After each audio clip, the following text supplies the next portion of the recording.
Hell yeah.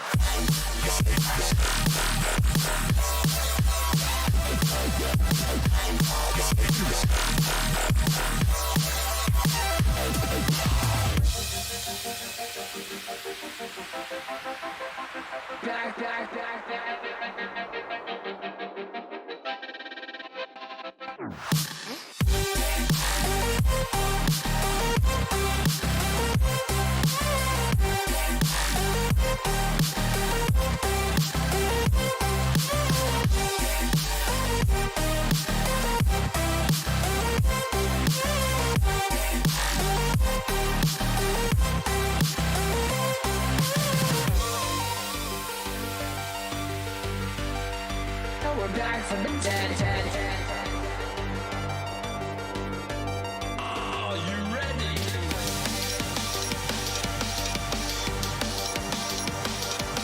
Let's go. Back from the dead.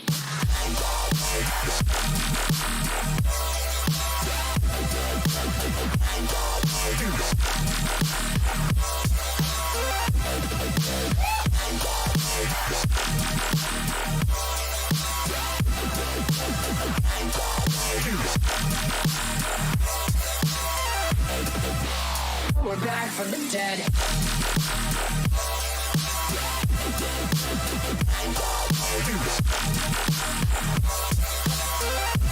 Hell yeah.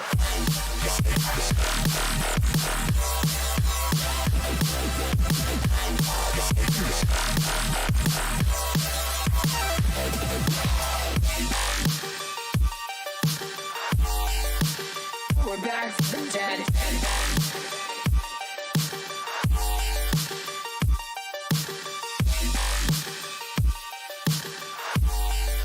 Back from the dead.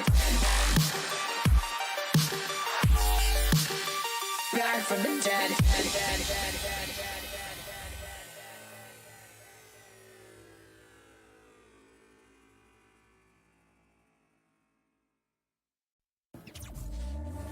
Back from the dead.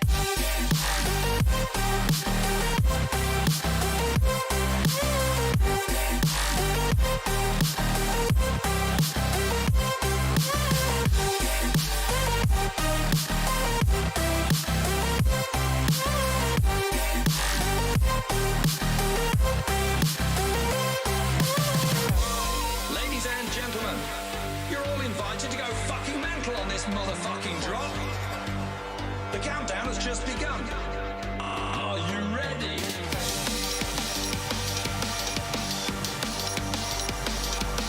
Let's go. Now we're back from the dead.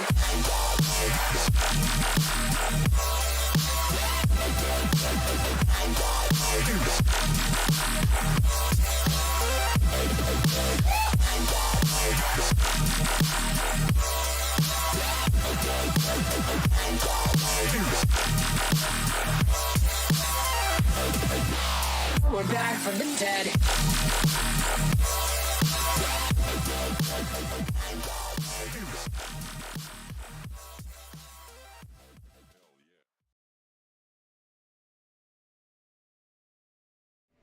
Hey guys, what is up? Welcome back to the channel. It is yours truly, Krystal with Ghost Girl Diaries, a paranormal podcast for those of you brave enough to join the circle. Today I have Cat with me, and we're kind of excited. Like, I don't know, Cat and I always go off the, the beaten path. We never do things, like, Elfie loves to do her history, and she's very specific, and Cat and I are just like, blah, you know what I mean? It's like all over the place. So don't panic, it's not blood or anything gross or anything like that. I am going to bring in my sidekick, Cat CORMIER. Are you there, Cat? I am here. Hello. How are you? God, I sounded like Siri. What the heck was that? Yeah, I know. Hello. Maybe you're just wanting to be robotic. That's a mood. Same. Same. You've been Alien busy. robot. You've been doing like a bunch of stuff in New Hampshire. You went to New York about a week ago.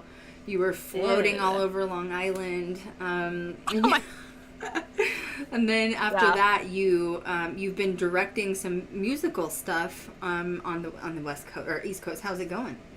It's going really well. It's been a hot minute since I've had a music directing opportunity.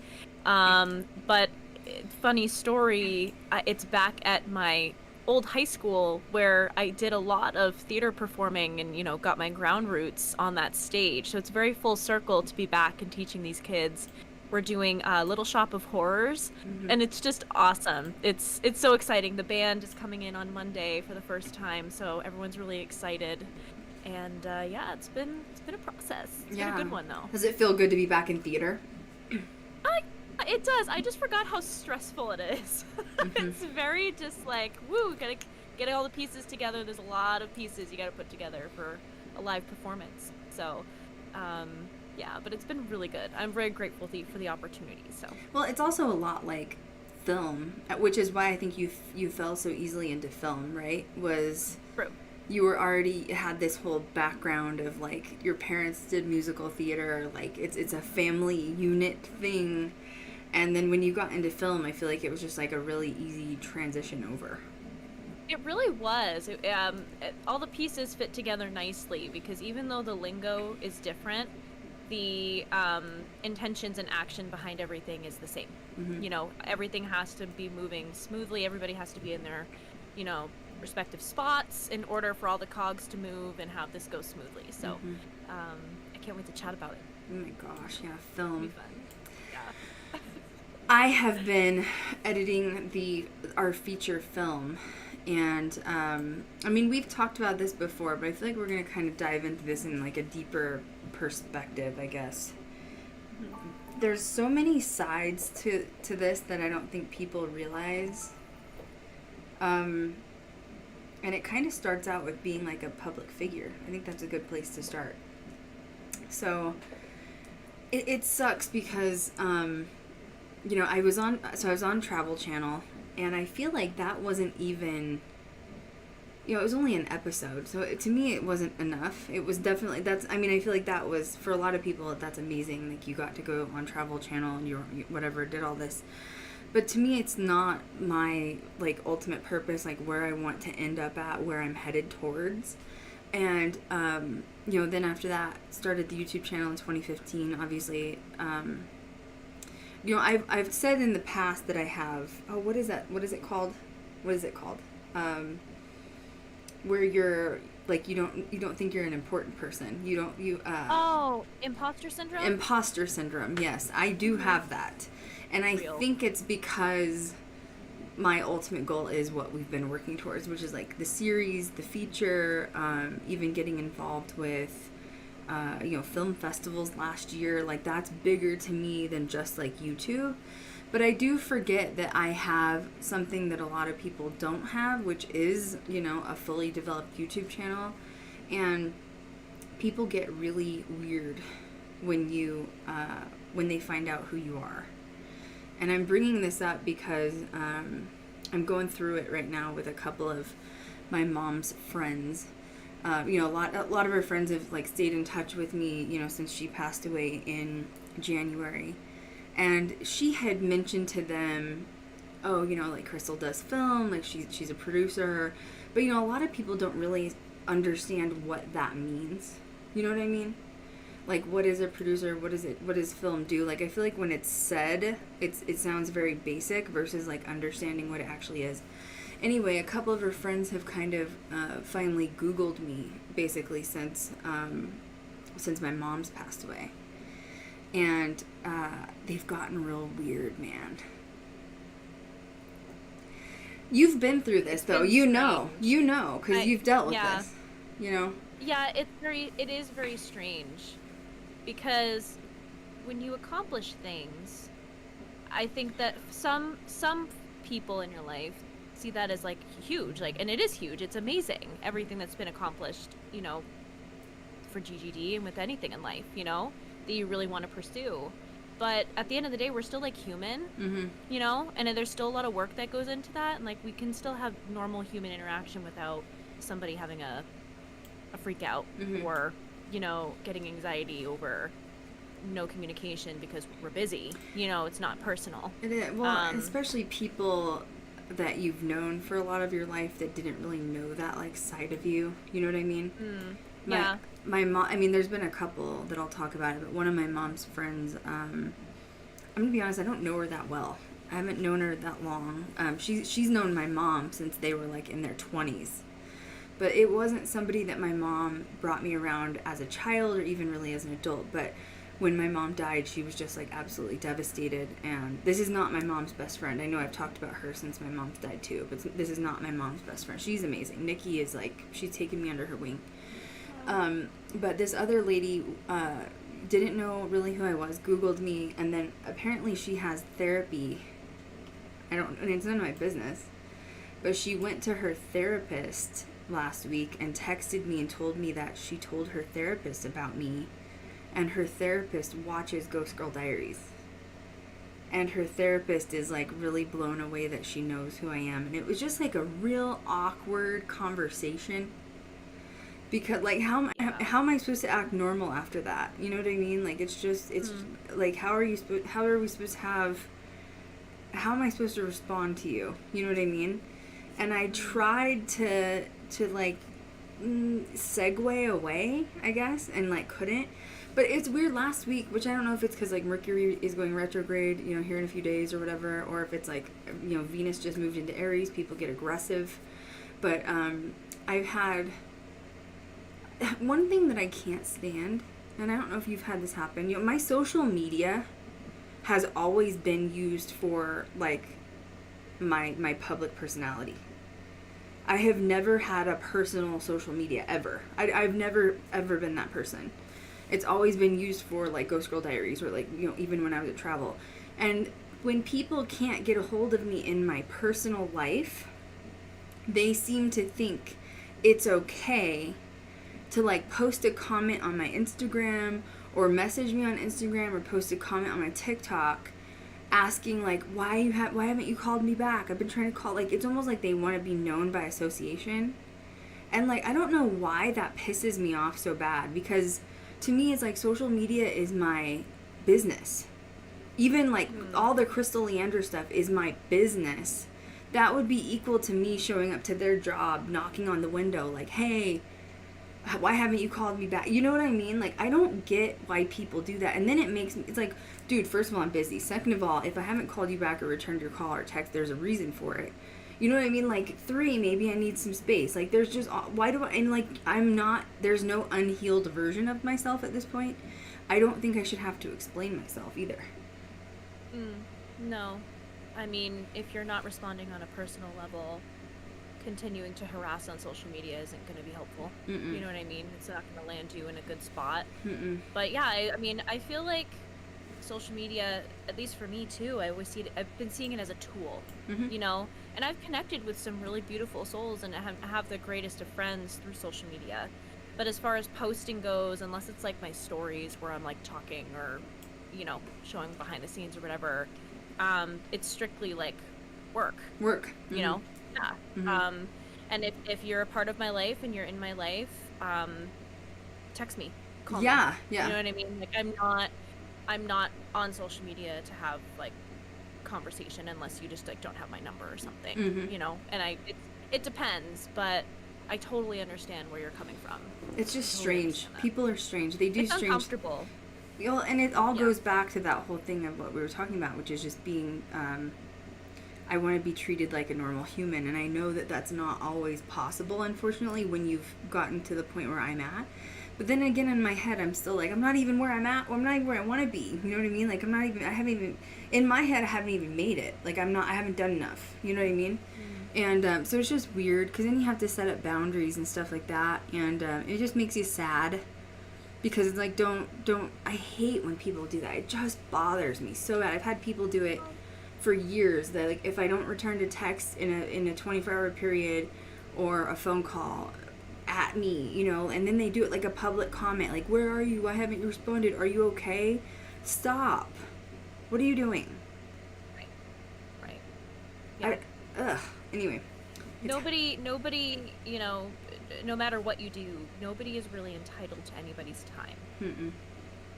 You don't have ownership over anybody, even people that you're in a relationship with. You don't own them, period. No. If somebody... And 9 times... Go ahead. 9 times out of 10, it's not personal. Mm-mm. You know, it's busy, or you're doing your thing, or, you know, it doesn't warrant a response every 2 seconds unless that's a relationship you have with somebody. Like, it's per case, but 9 times out of 10, like, nobody's going to get a response like that. Mm-mm. You know? Mm-mm. You've got to continue on, especially as an entrepreneur.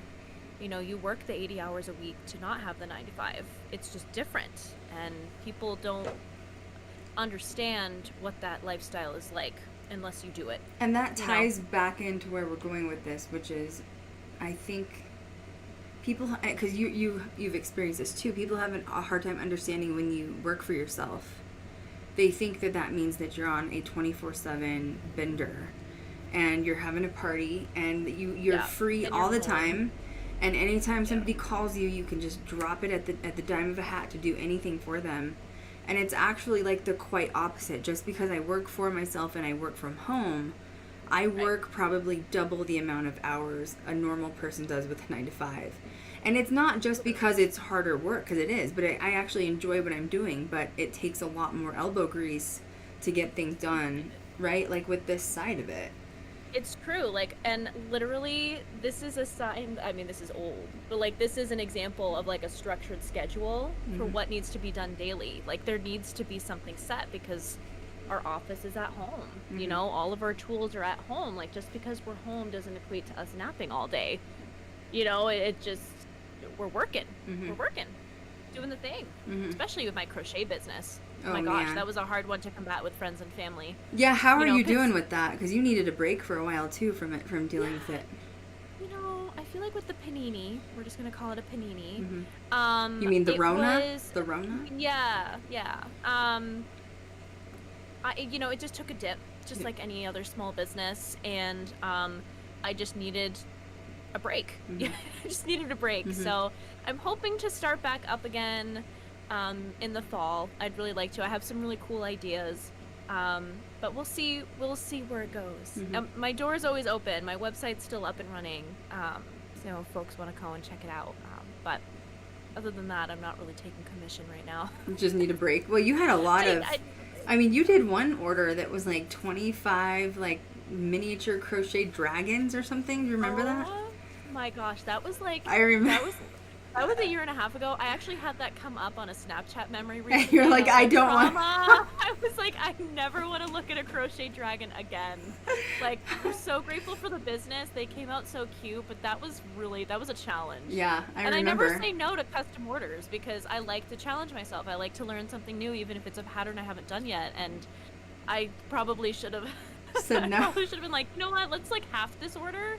Let's do like 10 instead of 20, you know, or like 25 or however many they got. It was a lot, I remember. It was, I was a little overzealous with that. You're like, yeah, I can do it. I know, I remember you calling me being like, I don't think I had arthritis before, but I'm pretty sure I do now. My bones needed a minute, okay? They like had to use the smallest little hook. I remember calling Krystal and even sending her Snapchat videos of me being like, this is day 8. Yeah, you did. I've gotten all of the heads done. You called me one day and you were like kind of sniffling, crying, and you were like, I just need a break. I just need a break today. I was like, okay. It's like, okay, go nap. Take a break. Like, yeah. Oh my gosh.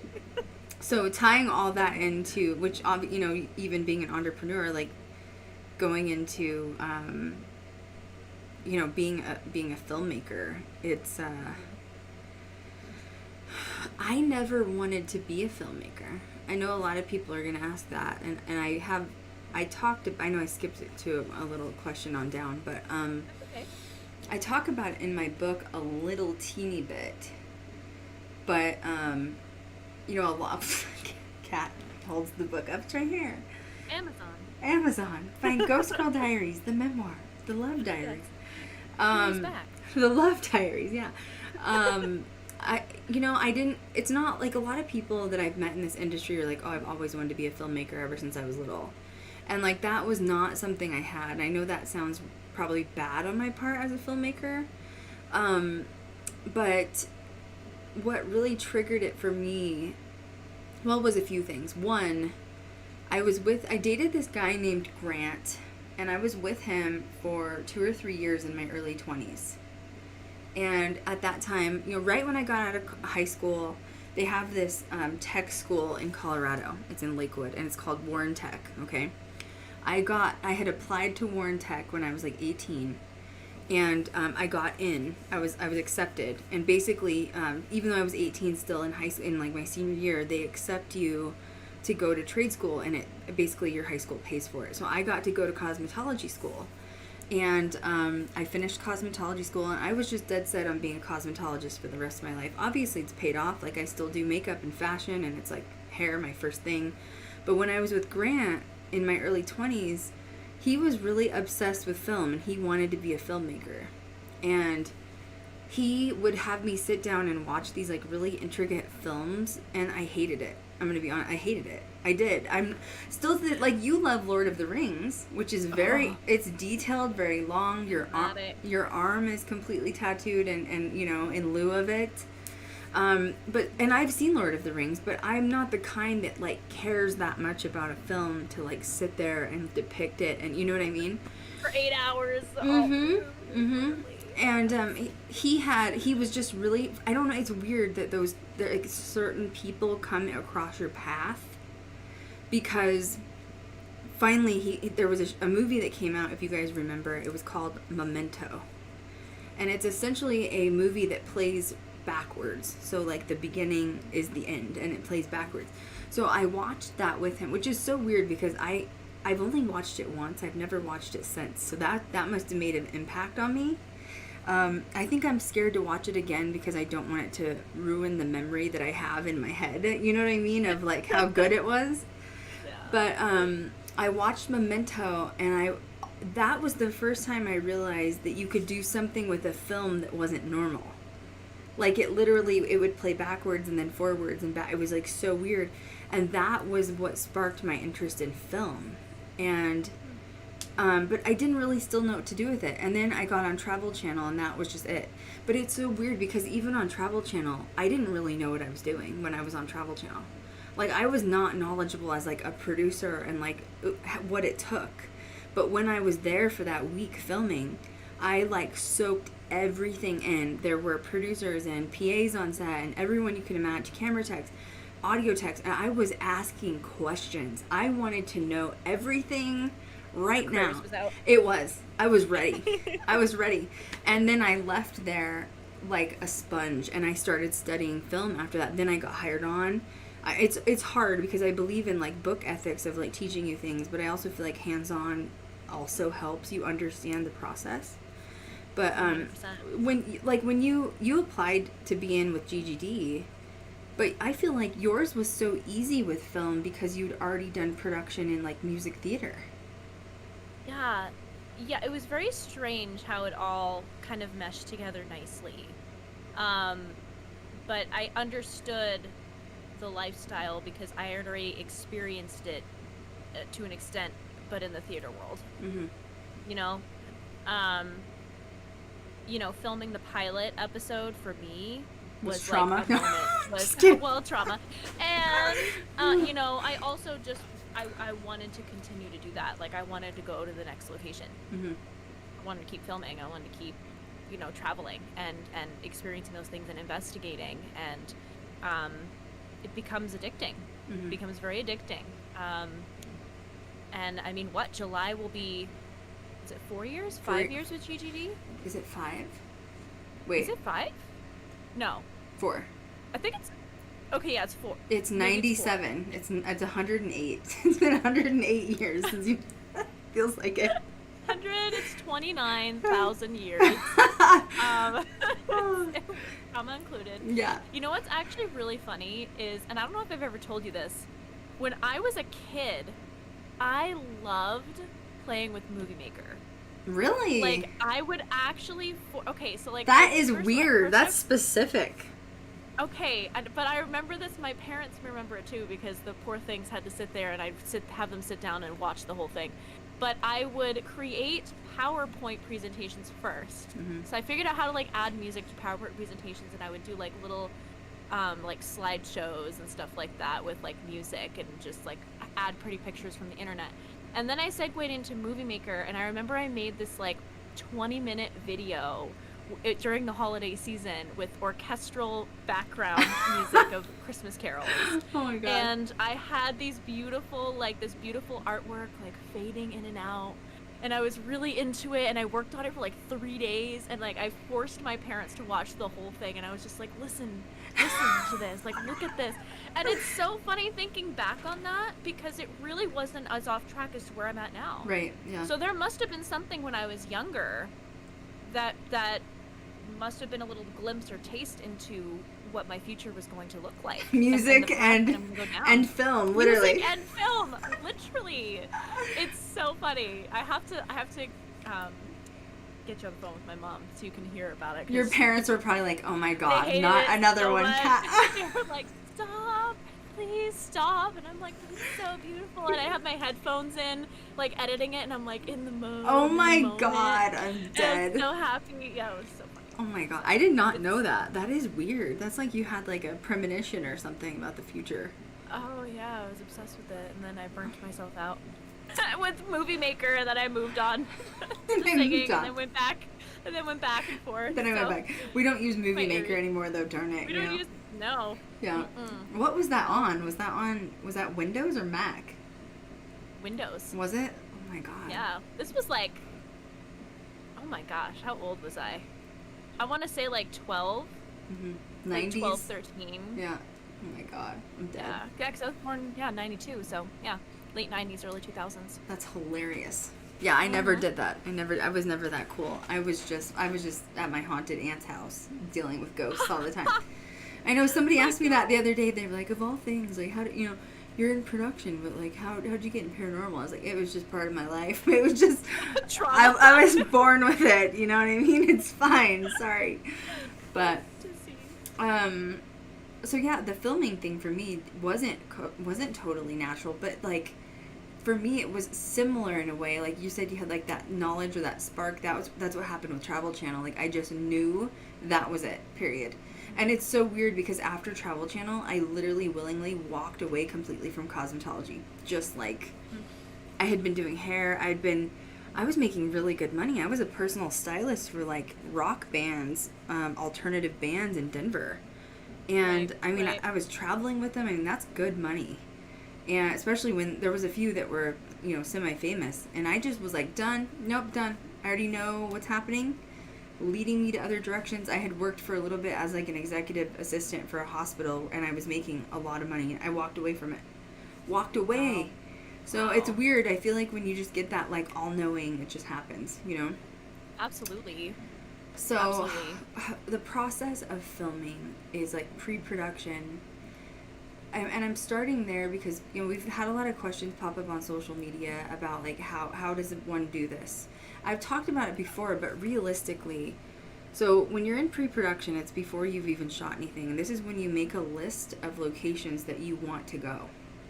But the problem is it's not just that easy.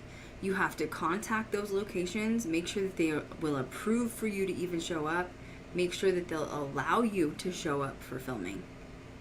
I mean, like, it's like a deep-seated process.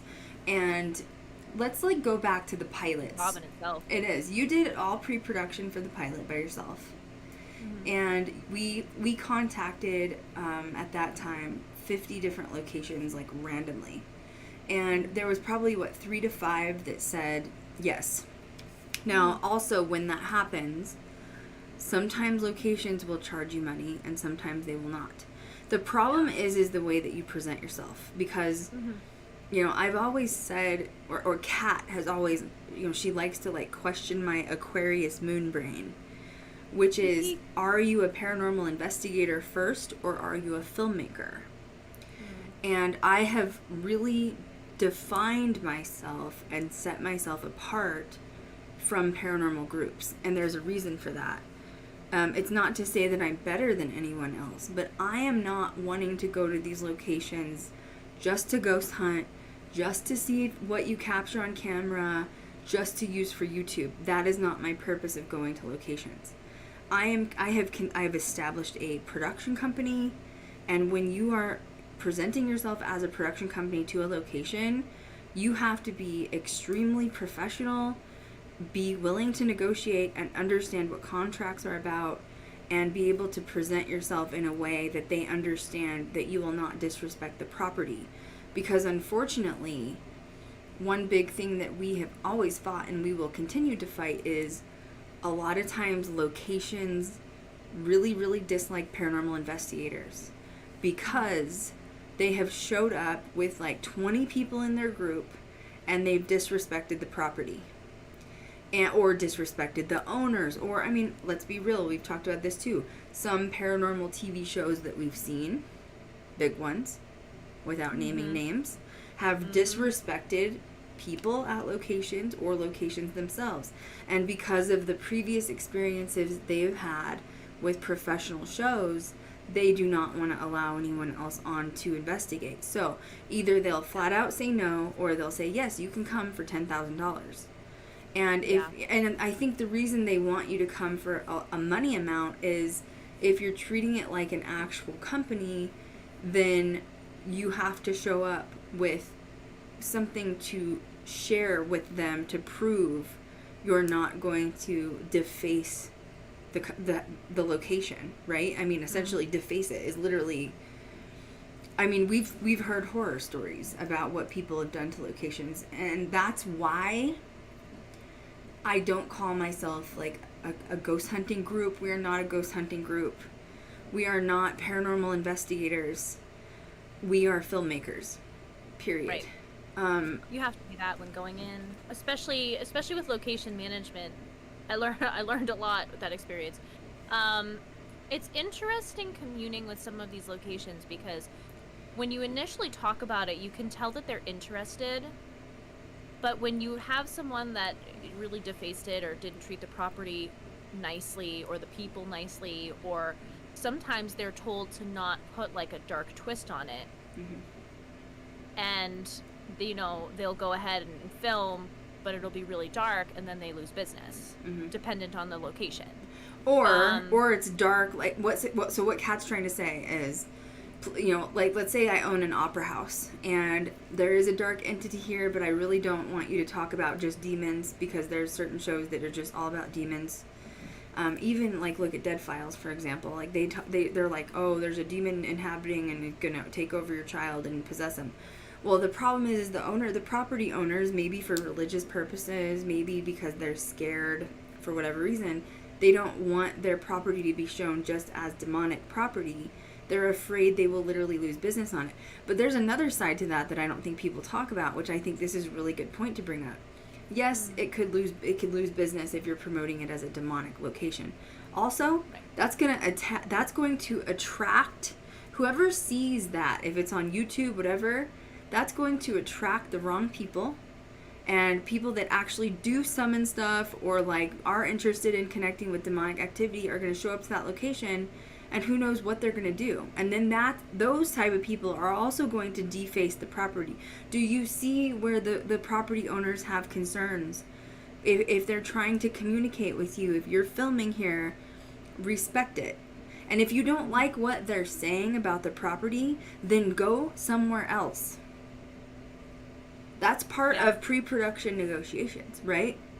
It is, and almost all of them will require liability insurance as well, dependent on how long you're going to be there, because you never know.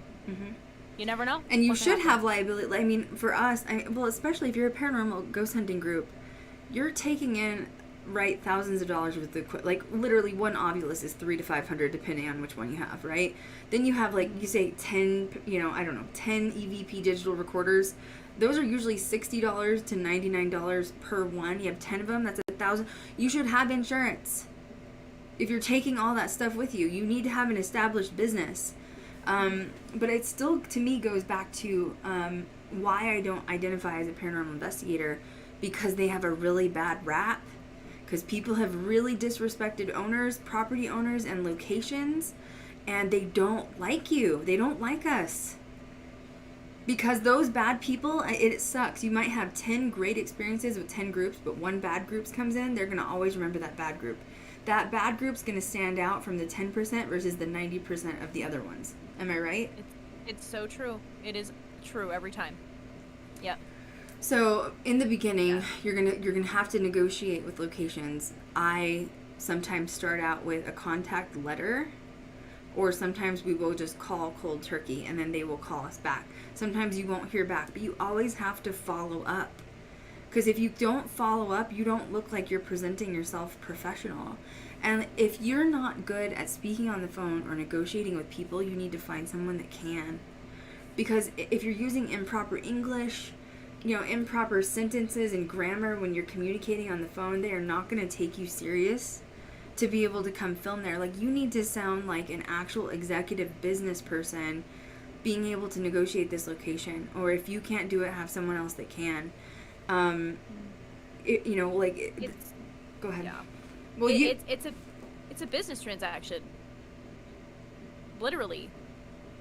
I mean, you've got to go into that with boss mindset to negotiate and counteroffer and, all of that. So. Well, I literally put you through, like, no joke, I put Kat through, like, 6 months of training before I let her touch anything with a 10-foot pole. Mm-hmm. And I think that's the other problem, too, and that's where you see a distinct difference between paranormal investigators or ghost hunting groups versus filmmakers. Ghost hunting groups will tend to get a lot of people involved, right? Like 10 to 15, 20 people. There's a group in Colorado that literally has like 40 people in their paranormal groups, okay? That's too many. It is. Way too many. But then, like, you get anybody involved, and whoever is willing to, like, donate their time to, like, help the process of filming or investigating, they just get desperate and bring anybody on without actually training, without understanding the person. Just because you're not making financial money off of this doesn't mean it should be taken any less serious than an actual position. And I don't know, I've seen a lot of messiness come out of it. I also don't agree with paranormal groups traipsing in with 30 or 40 people to investigate a location. No. For so many reasons. But one of those reasons being, yes, it can contaminate evidence, but two, you don't need 30 or 40 people there to investigate. No. That is intimidating to the location, and that, honestly, I feel like it's a bigger liability because you have more people with a possibility of a really bad outcome of somebody destroying something while you're there. Yeah. Because it's a run-of-the-mill. Everyone's running, doing whatever they want, you know what I mean? And, like... Unorganized. Yeah, I've never had more than, like... I mean, I feel like 10 is a lot to be on set with me. But a good number I usually keep is, like, probably 5 to 7 is really comfortable. And that's considering, like, Kat is doing usually production, location management. I'm doing, like, contracts with the owner of the location, like signing contracts to allow us to be there. Then I usually have one security, sometimes more on set. Then we have 2 to 3 camera techs, so that already adds up to like 7 people. But remember, I'm running a really strict show. I don't just let everybody flail all over the place. I mean, even when we were just shooting for our feature film, we did a feature paranormal film that I'm editing right now. We had to film a few times in the hallways at some of these locations, and nobody was there, and I was still telling the crew, shush, like, don't be loud, let's go in, let's get this done. Like, I don't want them to think we're like running, screaming through the halls, acting like idiots trying to destroy the location. And I think that a lot of people do this. I think that's the problem, don't you? Yeah, well, I think a lot of people are there with selfish intentions, and at the end of the day, it just makes them look bad. Mm-hmm. It's just not professional looking at all. Mm-mm. Mm-mm. It's got to be organized, and a lot of the pre-production work is producer work, and we tag team it together because it's a lot. It's an undertaking. But that's also why it's important to not have a lot of people on set as well, because you need to keep the, things moving in an organized way, and it's hard to do that when there's 30 people running around, Well, and I've even had small accounts of people, like, like I say, 5 to 7 is really my number, but, in the past, I've learned my own lessons on set where I've brought people that I shouldn't have brought, and they did kind of F off, like they weren't paying attention, doing what they needed to do, and ended up pissing me off more than anything, and then I didn't get things done that I needed to because they were like flouncing around. Oh, I'm in a haunted location, flouncing around like an idiot.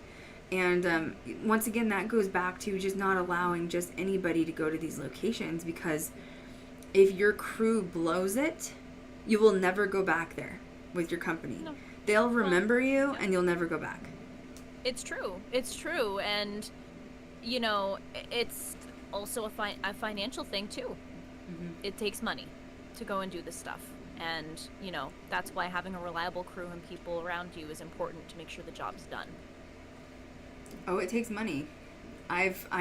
Kat did go in a little bit this last time to help me, and so did our security, Josh did. But I usually fund it completely. I'm trying to figure out how to word this. That's part of pre-production, is understanding, especially when you're going somewhere far. Gas is involved. There's so much prep work. Your prep, especially in the film side. So from here on out, while we're talking, we're going to be discussing just the film side. I do not identify as a paranormal investigator, period. There's so much more to what I do in film. I am a executive producer, director, and that is what I do, period. Kat's a producer. Yes, of course we investigate while we're there, but like that's not our main hub. That's our TV personality. You know what I mean? That's like our YouTube personality is the investigator. But like there's so, like, even this last time, remember we were getting ready to leave and we were doing inventory, and I was like, oh my god, I need more like micro SD cards. Thank God Amazon. I ended up having to order like $180 of stuff and I never ever make my crew be responsible for the equipment costs ever. Then we had to get like cloaks because we were doing B-roll, and I had to order like $80 worth of cloaks the last minute, because now you're planning on like what kind of content you're going to shoot, what kind of shots, what's the storyline going to be, because you're actually shooting a film. What are you trying to make it look like? What are you trying to accomplish? There's a beginning, middle, and end. What's the storyline? And I don't think people realize it's not paranormal investigating. It is filmmaking. Yeah. Honestly, it's like 90% filmmaking and the 10% is investigating. It is. And that part's fun. It is. Absolutely. But when we post behind the scenes and when we're talking about like our experiences, and we do have really like amazing moments on set and stuff, but it's work. It's work. Mm-hmm. And, work is work and play is play, and we know how to delineate each, having done it now for a while, Krystal longer. And, we make it look easy. We make it look easy, and it is not. It's not easy or simple. Well, and it's not. And I know that this is an ongoing, like, foot in the mouth joke that we have, but I'm going to use it as another example without naming names. I had someone on set recently in the past, to make it look easy, it's not, because we filmed for a week in a location, and then we had to go return to said location, and I had a person on that was a camera tech, and I had trained them in camera work. I had given them one of my favorite film books to study from. Once again, did not just throw this person in front of a camera. This was something that was long-term planned out. I taught them one-on-one camera op, camera work, cinematography. And we showed up to set for a week and then another couple of days. And this person did not even hit the record button once while we were there. I know, but like my point of this is we make it look easy to the point where someone that I had trained for a very long time couldn't even remember to hit the record button while we were there for like 7 days. You know what I'm saying? So my point is it's not easy, because while you're on set, there's so much going on. The owners are coming in and out. Neighbors see that there's film equipment coming in and out. Neighbors see security. Neighbors see, big SUVs rolling up with all this equipment coming out of it. Wires are running out of the house. People want to know what's going on. There's constantly people in your face, and at the same time, you also have to remember to hit the record button to film. Seriously. That's some pressure. That is some am I right? I mean, that's some pressure. You are correct. There's a lot going on. And that doesn't include weird scenarios, like we think we had some hellhounds come at the door, and that's not funny because we were literally not even ready to film yet. We didn't even have the wires rolled out yet. And like, so there's other weird things that happen. We were literally in a town where there was like a meth drug bust happening at the next house over. God. Right, but once again, you're trying to film, and like you're like, I paid thousands of dollars to be here, and all this chaos is happening, but yet we still have to. But I hate to tell you this: every film shoot, there's something going on, because that's just life. Life keeps going. Well, and those small towns are they're so unpredictable. They are unpredictable. Yeah, security always. Always, yeah. Jeez. Always. Yeah. Whoa. As we're laughing after what happened in Tonopah. You know what? We live and learn. It's fine. We got through Tonopah, okay? Yeah. We got through it. So, and it's even more than that, though. It is. Like you guys wouldn't even believe the weird shit that happens on set. Like, the weird stuff that you don't even, like, you're not planned for. Like, one set we were on, I had taken, like, Static X night vision cams, all connected to a DVR, very fancy system, brand new TV, like, for the monitor. And we're setting, there's so much to do. Like, that's another step in itself, is just, like, unloading bags and bags and bags of equipment. Then you have to take it out. Then you have to plug it all in. Then you have to make sure and sometimes you have to do a diagnostics because something's not working, something's not running, whatever. And this one time we showed up on set and the monitor wasn't working. The brand new monitor that we had bought for the DVR system, and it was not working. And the nearest Walmart was a 55-minute drive, which, by the way, we had just gotten back from Walmart. From an instance where the food went bad in the fridge because the fridge died. Isn't that what happened? Yeah. Well, no, that's another example. Literally. Yeah. We bought We bought broccoli and ranch dip, okay? I did not eat broccoli for like a solid year after this, okay? Like, and we because I'm always about like healthy snacks, nobody wants to eat, a Chipotle burrito before you're like in lockdown together. Somebody's gonna bomb you, with a gastric bypass issue. No Chipotle on set, okay? Like I've literally had investigators clog toilets because they had Chipotle, it's like, or good plumbing. And you're in a small little house with everybody, and somebody just bombed the toilet, and it smells like Hiroshima, and you're not gonna make it out alive because the house is humid. No, I'm serious. That's another thing you have to think of. But yeah, the broccoli went bad. The fridge went out. The broccoli went bad. The whole house smelled like broccoli farts. We thought it was a demonic sulfur, attachment coming through. We had to throw out the broccoli. So bad. Then we had to drive another 55 minutes to get the TV because we had to have it. You know what I'm like? There's just, and once again, it was on me to buy the TV. I had to go buy a $150 TV. That was not Kat's responsibility. Who's running this bitch? Who's running this show? The EP is. You can't expect your fellow investigators. So once again, if you're going to film, this is why I don't call myself a paranormal investigator. I'm an EP because I'm the one having to buy this stuff. I don't expect anybody else to put out $150 for another TV monitor that just went out at the last minute.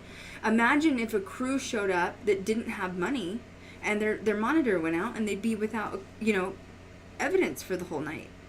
You have to really think ahead and be prepared. Like, it's so much more than just, oh, we're going to go ghost hunt together. It's just so much more than that. It's true.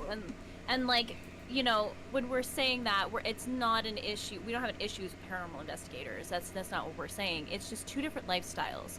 Meaning, if you investigate as a hobby and you do that with groups and because you like spooky things and like, that's great. That's fine.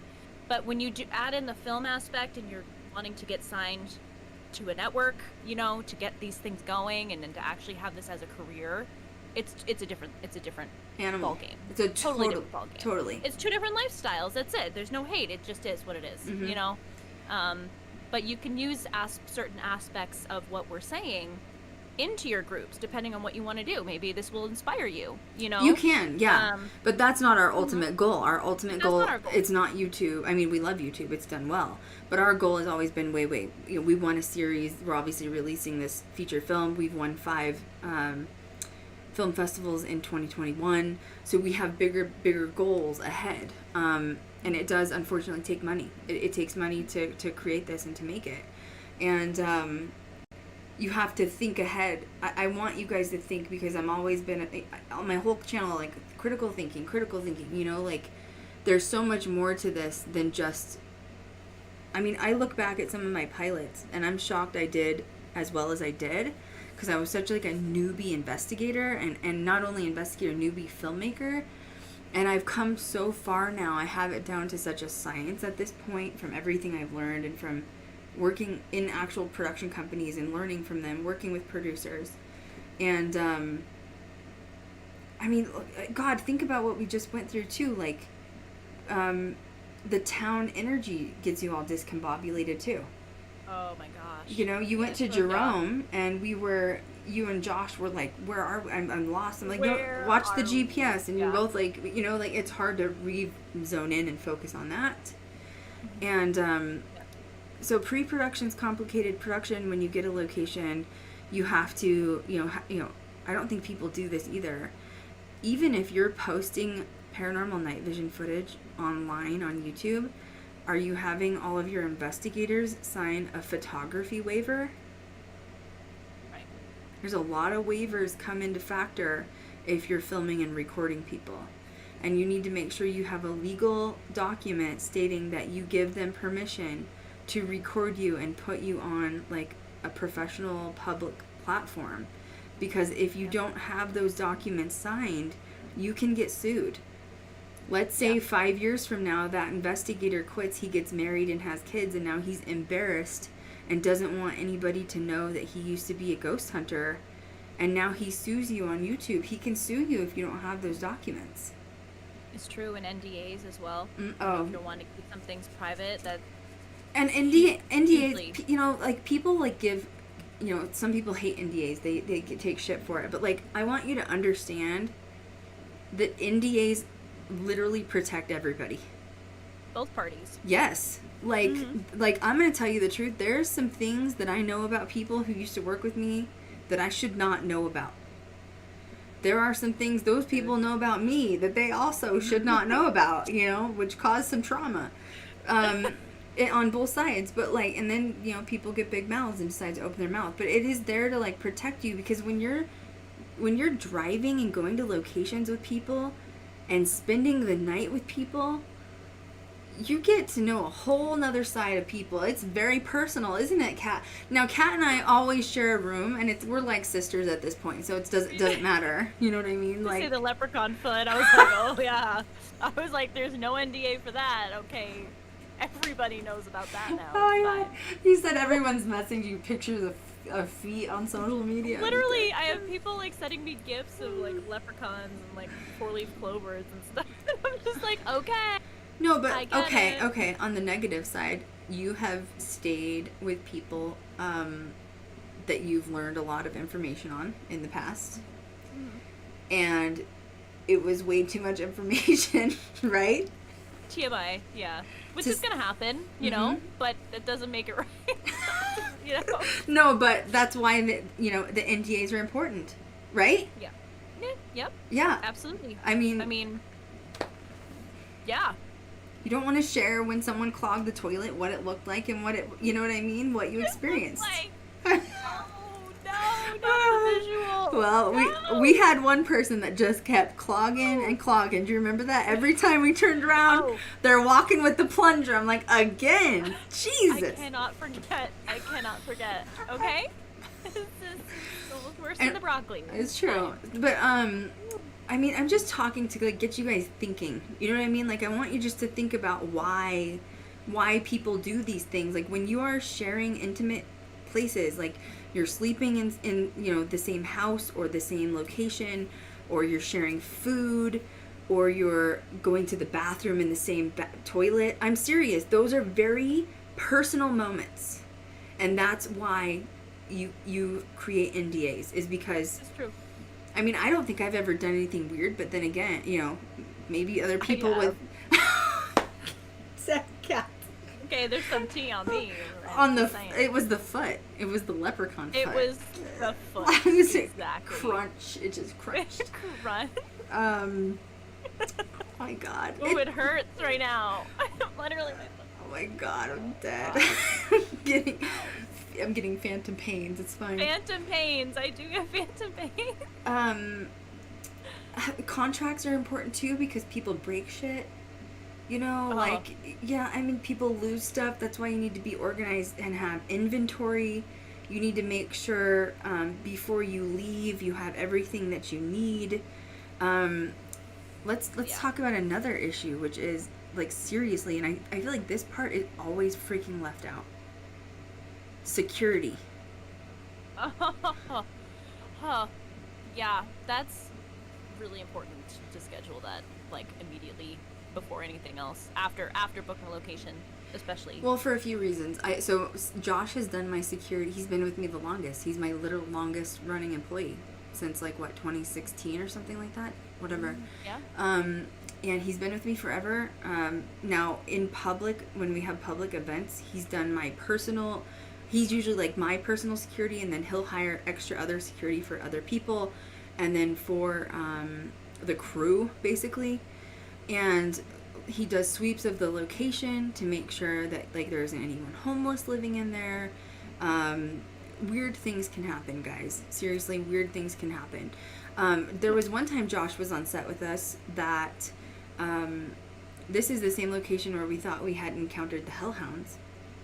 Oh my gosh. I know. And I asked Josh to go sweep this graveyard area. I mean, it didn't look like anybody was there, but I just wanted to make sure. And I sent him with a walkie, and he's like, there's a pack of coyotes down here. And I was like, I don't know if that's coyotes, actually. So just start swiftly walking back this direction. But it's good that he knew. Like, yeah. But what if you didn't have security and there was, like, coyotes or something weird, or, like, I don't know. There's literally mountain lions in California. Like, you saw that one episode of Ghost Adventures where Jay was outside rolling down the mountain with a freaking mountain lion. Like, that's what... I know. That's so true. But that's what it's security's scary. for. It's more than just what you think it is. You know what I mean? But, yeah. In the moment, it's bad. It's really bad. Well, and for us, it's important because we're female. You know, like, I don't know if there's other female groups out there. I'm sure that there is, but you're making a huge mistake if you don't take someone that you trust with you for security. It can be someone's boyfriend, girlfriend. Like I said, Josh has done it for me for years. But you have to have security there. As females, people like to test you. Is that a good way to put it? Yeah, that's a good way to put it. So ridiculous. It is. So Jerome, we didn't really have any issues, but once again, when we have security with us, also we're not as, people don't want to walk up to us as easily. People do recognize us. They know who Ghost Girl Diaries is. Obviously, the old channel, you know. I mean, I don't have to say anything. We decided to do our first location without security. I don't know why. Josh was open to going, and I think we were just like, we can handle this. It's not a big deal. We're going to go, like, you know, what was like an hour and a half drive north. It's not even a big deal. The pilot? The pilot? No, this last one that we did in Tonopah. Oh, Tonopah, yes. Yeah. So Kat and I were like, we're just going to cruise up to Tonopah. We were making a couple of, like, pit stops in the middle. We went to Goldfield. We went to Rylot, which is another, like, ghost town. Stopped at a few other places in between, and it was okay until we hit Tonopah. And actually, it was the last day of filming. We didn't have It was a weird day. It was. That was a weird day. It was our last day of filming, and I was sitting here thinking, hey, you know what? We did pretty good without security. It's the first time we've gone without security. Big mistake. We had a guy that worked at the Clown Motel who was like a maintenance worker. So once again, you think someone that knows you're there filming and like works for the location will leave you alone. And they didn't. Quite the opposite. Quite the opposite. Which is why I think we need to talk about this. Like, we talked about this in the stream a couple weeks ago, but I really want Kat and I to talk about this, like, not laughing. It was a joke at first, but, like, it really could have been a dangerous situation. So, so basically for that episode, or for that part of the feature, I was doing the drone pilot footage. So I know how to fly the drone. It's a very expensive drone, by the way. It's like a $2,000 drone. I mean, they're not cheap anyways. It's a DJI drone, so it's like one of the upper, like, you know, it's expensive. On top of that, we have Cat was using the Sony cam, which is like a $8,000 camera. You know what I mean? Like, my point is like, this is not cheap stuff. So I'm outside, I'm flying the drone. Cat is in the room, like she's like charging equipment, and like I told her, I said, no, I don't need you to go out with me to do the drone footage. I can do this really quickly. I don't need help. I'm good. And I go outside, and this guy that works at the Clown Motel sees me alone, and I get cornered. Now, they recognized us. They knew who Ghost Girl Diaries was. They knew that we were there. I hadn't met this guy before, but he became very handsy and abrasive. And it's interesting because, I mean, I really am not the kind of person that people easily walk up to. Not that that's like, that sounded really bad. Not that I know what you're saying. Yeah, I'm trying, how do I word this? I'm an intimidating personality. I am. The way I dress, the way I look. If you put Kat and I together at a location, 9 times out of 10, people will walk up to Kat before me. It's not a bad thing. It's just Kat looks nicer and friendlier than I do, you know? Well, and you also have 1,000,001 things running through your head. You know what I mean? Like, true. You've got a lot of things, checklists going off, and that radiates an energy. Yeah. Usually I have like I have this gold planner that's like literally 3 inches thick, and I'm usually like, it's true. I carry it with me everywhere. I'm writing. I have a giant, gothic purse on my arm that has everything but the kitchen sink inside of it. Actually, it probably does have that as well. Probably it does. I'm also, I wear like giant platform shoes everywhere I walk. So I'm like, 5'8", 5'9", with blonde hair and brightly colored eyes. And people are like, what the fuck is this? And so my point is I was not expecting someone to walk up to me, because normally people are afraid of me. And I was really wrong. I don't know if it was because I was alone that it made him more... I realized he'd been watching us. Some of the workers at the Clown Motel live at the motel in some of the rooms. And I had realized he'd been watching us from the second-story balcony. I'd seen him a few times. But I just kind of like taken mental note of it, you know what I mean? And I'm out in the parking lot of the Clown Motel by myself, and here he comes. And I'm talking that uncomfortable feeling of when you're in conversation with somebody out in public, even if it's like a waitress, right? Let's say you're going to Chili's and you're checking in with the waitress or the hostess. You know how far to stand away from people to keep it comfortable. Do you know what I'm saying? Social cues. It is social, you know what I mean? yeah. Like, just like, a good distance back. I don't know you, so, And he was immediately like on me, like right next to me in my face, and kept trying to put his hand up I was wearing a dress. I was wearing a very like gothic dress. So was Kat. We had B-roll to shoot. I did have, fishnets on with knee-high black leather boots, but it's that whole thing again of like, women, get raped because they wear short skirts. I don't think so. You know what I mean? Like, also, by the way, if you ever see me in a dress, I definitely 100% have shorts under that dress. 120% of the time.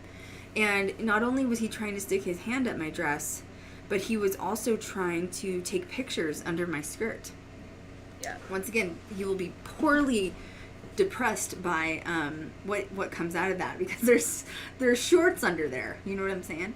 But anyway, he was very, very aggressive. And I am the kind of person that if you're in my space, you're gonna know. And it sucks because, in a society that we've been raised in, I think that women are often told to be polite, even in circumstances like that. And I think especially the younger females you are, like in your 20s, if you're dealing with something like that, you wouldn't know how to be aggressive and like tell someone to stop. Just so you know, I was not happy and he knew it. And I kept taking big steps back, and I said, I need you to step back. I have the drone and I don't want you to get hit with the drone. And he would not step back. I had to text Kat to come out immediately. Cat comes out, like, sees what's happening, and she is, like, full force, like, Cat turned into... I was ready to go. You... I turned into security. You were security at that point. I was like, fuck around, find out. Yeah. Okay. Mm-hmm. Yeah, try me. It was bad. It was bad. So my point is don't put yourself in a position where you feel you just need safety. I can promise you right now, if Josh would have been with us on set, that would have never happened. Oh. Although my security is like, he's like, what, 6'4", like 350 he's like pounds. 6'5". He's yeah, huge. Yeah. He just I love it when he's on set with us, because if we have to go through a crowd of people, he can see over everybody, and I just follow Josh. Like, yeah, people just like get out of his way, you know, like that's just weird. But anyway, and we told Josh what happened after that. So then, it's interesting. He did back off a little bit when you came out, the guy at the Clown Motel. Yeah, it was but he took a step back, but he wouldn't leave us still. And that's when he started talking inappropriate. Chastising. Yeah, he started talking inappropriate to us. And Kat was like under her breath, like looking at like, what the fuck did you say? Like, I was so like, did I really just hear that come out of your mouth? Yeah, he told us we were Mormon sluts. Is that right? Yeah, he's like, why do you guys look like Mormon sluts? And that he got turned on by Mormon sluts or something like that. Yeah, he was going on. He was like, you going to a funeral? I'm like, I'm thinking to myself, who goes to a funeral like this? I'm actually pretty sure I said that. I said only yours is what I said. I do remember that. I said, because I'm trying to scare him, like, go away. Get back up, pal. Yeah, it was really bad. So, in all seriousness, though, you know, the point of this conversation is, what if there was more than one of him? What if there was 3 or 4 of them, and they overpowered Kat and I, and we wouldn't have been able to get out of it? So, especially as females in paranormal, I need you to really think. Because it's a very naive headspace to think that it won't happen to me. Because I'm going to be honest, I've been on set hundreds of times. I've filmed 10 to 15 pilots now. That was my first one without security. And in my head, I thought, oh, it can't happen to me. And guess what happened? And it did. And it'll never happen again. We'll never be on set without security. But seriously, I just want people, you know, here's why I'm bringing this up too. Even if you're looking at this from like a paranormal investigative perspective, over the years that I've been on YouTube, so I started on YouTube in 2015, right? The channel's grown to where it is now. Millions of views. I can't tell you how many girls, all ages, that are paranormal investigators, old and young, doesn't matter, have messaged me telling me that they are an investigator in so-and-so group, and that they were sexually assaulted or sexually harassed by one of the men in the group. First of all, if somebody ever grabbed my ass in the dark, I would be throat punching them to the ground, okay? Like, they would not be coming out alive. So let's just get that real. So first, you know, and that's the worst part is, like, I want women in paranormal to understand that just because you're a girl, you don't need to be polite if someone grabs your ass. Someone puts their hand on you, you don't need to be polite. In fact, I would suggest not to be polite, okay? And, you know, it just sucks. And if that's the case, if that's happening, or if you've heard I've heard some people, like, message me say, oh, yeah, I was going to join this group, but I decided not to because I found this online forum of girls talking about that when they involved themselves in this group with this guy, like, you know, they would, they'd get sexually harassed or, like, you know, groped or something in the dark of the locations. Yeah, then don't just join a group. I hate to say that, but, like, you are going in the dark with strangers. And always tell people where you're going. Like, don't just be like, oh, yeah, I'm going on a ghost hunt. Like, once again, don't have that naive thought that it can't always happen to you. Pepper spray. I don't know. Like, always, I'm not even kidding you, I don't have it on me right now. I have a self-defense tool on my keys, and it's a like outline, it's plastic, it's a planchette, so it literally looks like a Ouija planchette, and it says stay away from me, and it's a sharp, you've seen it, haven't you? I've seen it. Mm-hmm. And so it, like, don't ever be naive to where you're not making sure that you're not taking care of yourself. And you know, I know this is like really stupid, but it's that age-old question of like, don't go dark places with people you don't know and strangers. Maybe you need to get to know them better, maybe via like, you know, requesting them on social media so that you know what kind of lifestyle that they're leading. You know what I mean? I don't know. Do you have any advice on that? Do you agree? I agree. You know, this is why it's really imperative for you to do the research, not only for locations, but for people. Mm-hmm. Absolutely. You know, and you have to trust the people that you're with. You do. You have to. Well, You know, and I've preached that before, is like your family, you literally have each other's backs, and you're supposed to. you are. Yeah, and we have in the past, whether people have gotten mad from the past or not, but like the times we've been on set, we've had some dangerous things happen. Like literally we thought the one location there were a pack of like wild coyotes outside. It wasn't coyotes, it was I don't know what it was. But you have to be there for each other. You can't worry about drama or like stupid shit while that's going on. You have to pay attention. Yeah. Even like this guy at the Clown Motel walking up to us, like you need to pay attention. And once again, it makes me nervous because thank God that didn't happen the night before, because Kat and I had just investigated the graveyard together. We were completely alone out in the dark in the middle of Tonopah. Would have been totally taken out. Completely. Well, yeah, what if there were, once again, 3 or 4 men that had come up to us? We'd be screwed. I don't know what you'd do at that point, you know? You know, another thing to mention as well is, you know, especially if there are men in your group, I'm not saying this can't happen to women, but men specifically, you never know how a haunted location is going to affect them either. True. Mm-hmm. So, you know, making sure that you're careful with that and you're surrounded by people that you trust and that can take care of a situation in case it gets bad. Because you never know what could happen. Mm-hmm. I've had 2 bad instances in the past. One in Jerome. I had a guy that was a camera tech on set. I told you about him, that he ended up leaving early. He claimed he had gotten possessed. I don't know. He was a veteran. He had a lot of like PTSD issues from going to war. But he was really, really poorly affected by the energy there. And he went like absolutely psychotic, which honestly could be dangerous too. So Kat's right. Like I also had another location where a guy was a camera op, just became very, very angry at location. Like very, very, very. You were there for that, Kat. It was. And It was. you know, this person's like 6'2". It's a man, 300 pounds. Like they can't calm down because of the energy. You know, what's gonna happen? Like you need to really think ahead for when those. You know, throwing holy water at somebody when they're in a rage is not gonna do a damn thing. Like, No. I hate when you hear spiritualist resolve of like, oh, well, if you're in an investigation and somebody gets possessed or like affected, just throw holy water and say, shut up. Are you serious? No. That's When you're in that moment of like someone's having like a violent outburst because they're being affected by the energy, do you really think I have freaking time to go grab my purse with holy water? What a naive, dumb, idiotic thing to say to me. Yeah, you've got to critically think when you're doing things like this. It is not just going to another location with your friends to get pictures for social media. It's legit, like, you've also got to think ahead as well. Mm-hmm. Doesn't matter if you're even on set.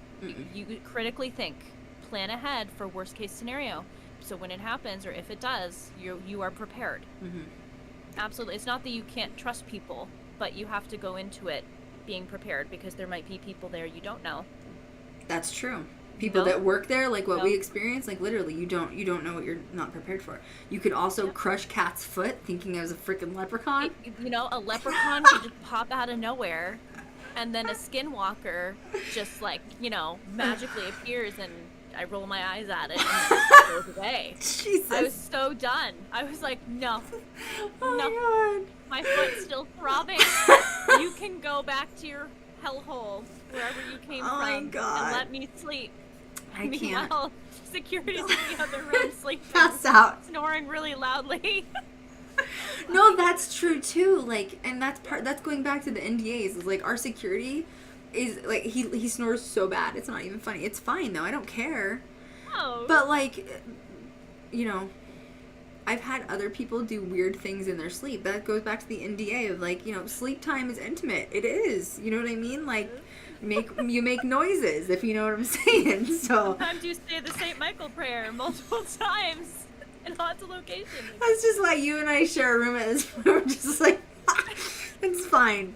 If there's a leprechaun foot show up, we're safe. If there's a skinwalker, we're still safe. You know what I mean? Like, Oh my God. if there's We're a gonna bunch manifest a leprechaun. a bunch We're of gonna- dead miners just popping in, just call for St. Michael. Everything's gonna be fine. It's just Ah. crazy. It's crazy. It's so bad. Great. People wonder why we're siblings at this point, because you don't know what we've been through, okay? It's just a lot. You know? A lot. But you know what? It Fine. is fun. Like, I mean, like, you know, I know we've shared some of the bad stuff, but that's just because we're wanting to prepare anybody for what they want to do. You know, whether you go the investigator route or whether you go, you know, the film route. But if you Have do to be things right, it is fun. But there's going to be things that pop up that are unexpected, because that's just life. It's just life. There's nothing you can do about it. Let's see. Was there anything else on set that we wanted to talk about? Well, okay. Last thing. I'm going to talk about it. Okay. I think that it was paranormal evidence that we captured while we were in Tonopah. But we were in the graveyard, and there was a gunshot that went off several times. I do think this was paranormal. And, you know, if and when you see the feature film, you'll understand what I'm talking about. But what if it wasn't? It was very nearby. Elfie listened to it. She was really worried for us because she was like, that's not safe. So once again, like, you go to these really small towns, you don't really know if people are on drugs. You don't know if people are doing illegal things. You could just happen to run into the next John Wayne Gacy. I hate to say that, but you know what I mean? Like, it could happen. And I just... I mean, once again, like, I've had these weird occurrences happen. So we heard these gunshots going off, and we had to end one of our investigations early because it sounded really nearby. My point is like, once again, I thought that would never happen to me. I've been on set so many times and I've never had an experience like that. But what happens if it does? I was not mentally prepared for that because I'd never been through it before. Which obviously, yes, it takes experience when you're dealing with those things. What if it was real? What if it was real? You heard it and you were like, well, It was like right behind. It was like right behind me. Mm-hmm. Yeah, it was crazy. It was crazy. Well, and I hate to say it, but you know, of course, at our core of paranormal investigators, we're all obsessed with true crime, right? Mm-hmm. And the minute you hear something like that, you're thinking like the world's next serial killer's in town and he's going through town blowing everybody's brains out. He's in New Hampshire. It's fine. Oh yeah, Cat has a serial killer on the loose, by the way. It's not funny. Seriously. I know the leprechaun foot's a joke, but this is not a joke. But yeah, I mean, nothing's been confirmed, but they're speculating. There's a viral video on TikTok talking about it. Yeah, they keep finding bodies, right, in all the ravines in New Hampshire. Yeah, they the most recent 2 people that were found in the woods, shot, lived in my mom's apartment complex. Her mother's been greeted by 2 FBI agents over the course of a couple weeks. So, and when FBI is involved, you know they're not just involving themselves to be involved. This stuff's been going on since 2019. Yikes. So, Yikes. yeah. Yeah. So anyway, But anyway, Cat's yeah, not allowed to don't hike go out with. alone. Don't hike with your leprechaun feet because it's unsafe. No hiking with leprechauns or skinwalkers. Or not. Oh my! Why do I? Why do keep you saying say that? that? Why do I keep saying that? She's been doing that on the phone lately. She'll go to talk and all of a sudden Skinwalker comes out and I'm like, please stop. I talking." meant crawler. I meant crawler. That's weird. That's the second time I've said that. I know. And it's after I sent you that video footage where we think we found the Skinwalker. You've been saying it. So if you tapped into that picture of your face. Literally, it's the worst.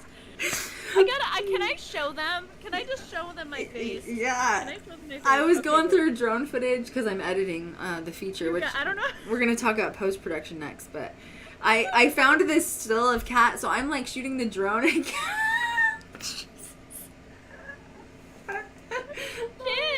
What are you doing? Well, okay, at this moment that you see Cat's face, she starts screaming at me. Remember when I told the story where I was like trying to fly the drone in Death Valley and Cat's like, there's a freaking skinwalker over there. That was, she pulls her camera out and she's zooming in, like using it as like, she's like, there's a skinwalker. That was what I mean, I feel like that's evidence that you actually thought it was legit what was going on. I've had some concerns. My face was like, we need to go. We need to go right now.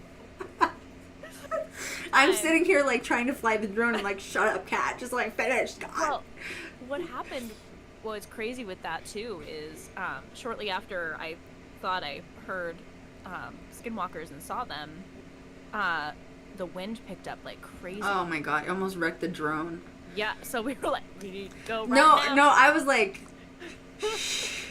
I was sitting there, like, Cat's standing next to me, and I was like... I put my arms out, and I was like... And she was like, what? And I was like, just be calm. And she's like, why? I was like, because the wind is thrashing the drone around and it's going to wreck. And I was like, if we are calm, the wind will calm down. And I was like, it's like which it did work. It did work. It did work. Finally, yeah. My ancestors were like, shh, wind, just calm down. Let the drone come down. I mean, it was like that drone... Well, and then, like, you can auto-land it, right? I don't know if you guys have ever flown a drone, but you can auto-land it, and I accidentally hit auto-land. I was panicking, because when the wind picks up, first of all, you do not launch a drone in the wind, ever, okay? And I didn't. There was no wind when I launched. There was no wind. And all of a sudden, the wind picks up, and I hit auto-land, which basically shoots the drone. I'm not kidding you. So drones go off GPS and you have to calibrate it to the GPS before you like hit fly. So I hit auto land and it shot the drone up 1 mile from the ground in the wind, and I was like, it's gone. It's a goner. It's gonna die.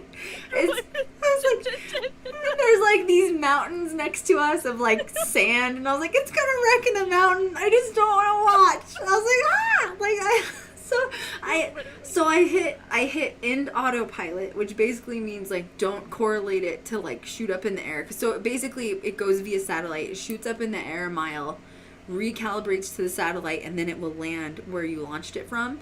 And so I canceled it, but then I had to slowly bring the drone back down. I was moving the hand like half an inch. I was like, just breathe. So bad. Never want to do that again. I blame the leprechauns, alright? It wasn't the skinwalker, it was the leprechaun foot. It was the leprechaun following us, okay? Oh my God, I'm dead. Right, I just gotta say. Oh, someone said I had to end an investigation early once because I was not prepared for what we were looking for. We had not prepared enough. Yes, it's true. And that's why I'm not trying to scare you guys, I promise. I'm just sharing my stories because, Kat, I mean, you've been there.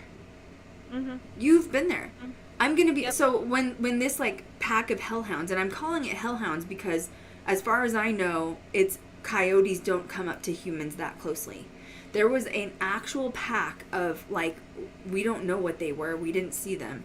One of my security guards was outside. Blake was outside, who's doing camera op work, okay? They see... It's pitch black. We're in a town with no lights. There's no street lights. None. I'm not being dramatic. None. So when the sun goes down, it is a pitch black city, and dirt roads. That's what the kind of town we were in, middle of nowhere. And they heard the coyotes, if that's what they are. There was literally like glow in the dark eyes. Literally, like they said 5 or 6 of them. We have the door wide open. We're unloading equipment. We're setting up home base. You know how much work it is. We have 4 night vision static cams, handy cams, GoPros, paranormal equipment.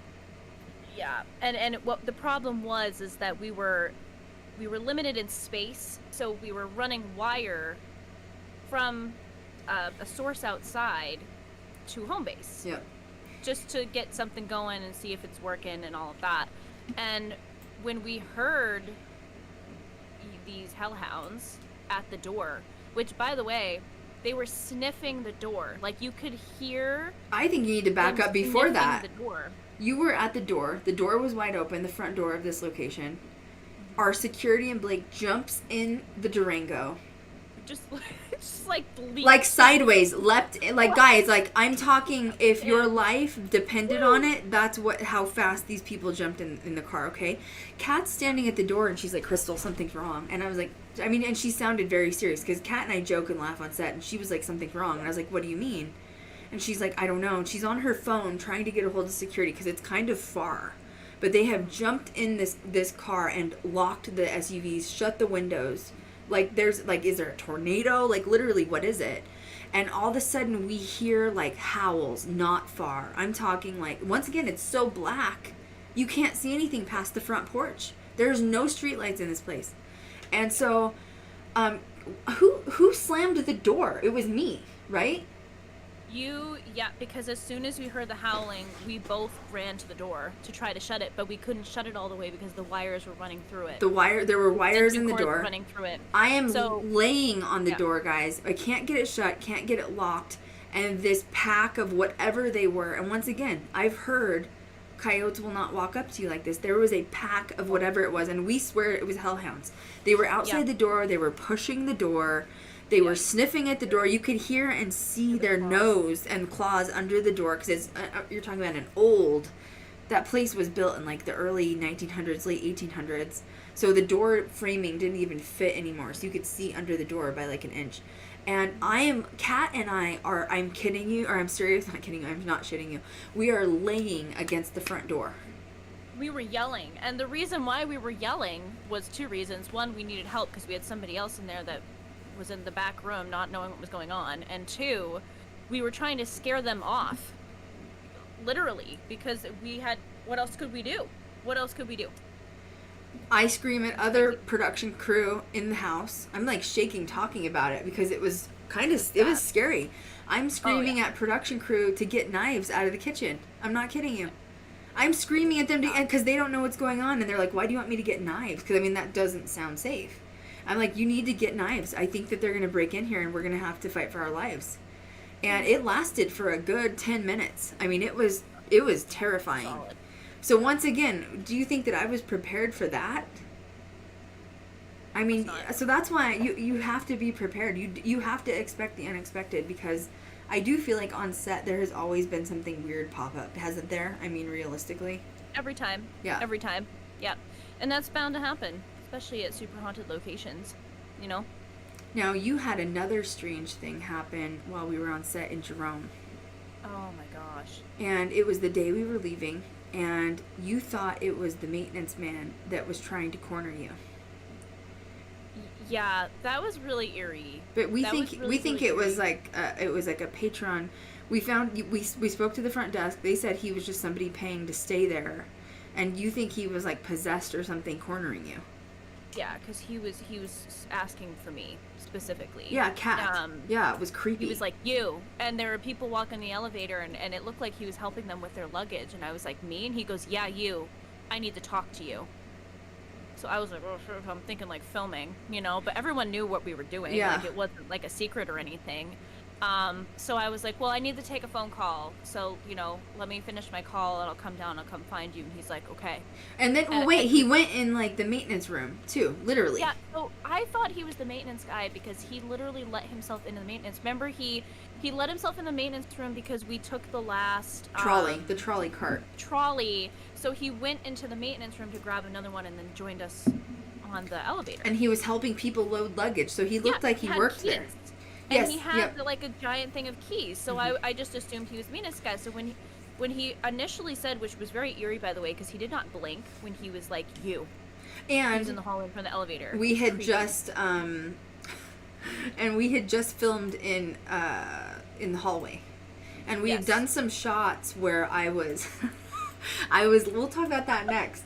We did some shots where I was laying on a skateboard and I was being pulled backwards. Okay, so I'm laying on belly on the skateboard. This is a cinematography shot. Security has my legs literally yanking me down the hallway, and I have like a 4K cam and I'm shooting, right? So Kat thought immediately they got pissed that we used a skateboard or something. That was like what your thought was like, I went into producer mode because when he was like, I need to talk to you. He sounded irritated. I was like, okay, great, you know. And there was really nothing anyone could have done anyway because it was. Well, you know how to negotiate out of things, anyways. I mean, like you. Yeah, but I wanted to just calm him down, so I was like, all right, well, let me take this phone call. You know, I went up to the floor above and came down, and he was gone. And I went down to the front desk to ask where he he was because he wanted to talk to me. Well, about Kat, what you were we were handling talking about. business. And this is important. This is important. I Yeah. want you guys to hear what she's saying because she's in Yeah. producer mode. She thinks that we just got in trouble for the set that we were filming. And she wants to make it right, so she goes down to the front desk to say, hey, I'm looking for the maintenance man. He needs to talk to me about, our film shot that we just had upstairs. Can you tell me where he is? So this is important. Kat is following up. She's doing her responsibility as a producer. This is her job. She didn't run to me to say, I don't want to deal with it. Krystal, you go deal with it. She couldn't find the guy, so she immediately walked downstairs. This is important to have people on your crew that you can trust because God knows where I was. God knows what I was doing. I was probably filming again. So Kat was like, I'll deal with it. Yeah, initiative is important and accountability is important. You don't want to leave a location empty-handed, especially if people have questions. Mm-hmm. You want them to leave feeling like they have all the answers to the questions that they have, and that there's no concerns and like everything's good. We're good to go. I couldn't find him anywhere, so I went down to the front desk, and she goes, I have no, like, the description of the man that I gave her was not the maintenance guy. Literally seconds after she was like, we don't have a maintenance guy there, the actual maintenance guy Walks out. walked out. And she's like, this is our only maintenance Well, man. no, but you still said, hey, was there a problem? I talked to Yeah, this I other did. I maintenance approached man. it. Yeah. Mm-hmm. Yep, and kind of just like explained everything, and asked where that guy was because I wanted to make sure I had also had a chat with him, Right. Because it can sometimes be a bad game of telephone, and I just didn't want to. I wanted to come from me, and he goes, "There's nobody here with that description." So at first I was like, "Was it a ghost?" Was it a ghost? I was like, "Oh my god, what are they after me? What's going on?"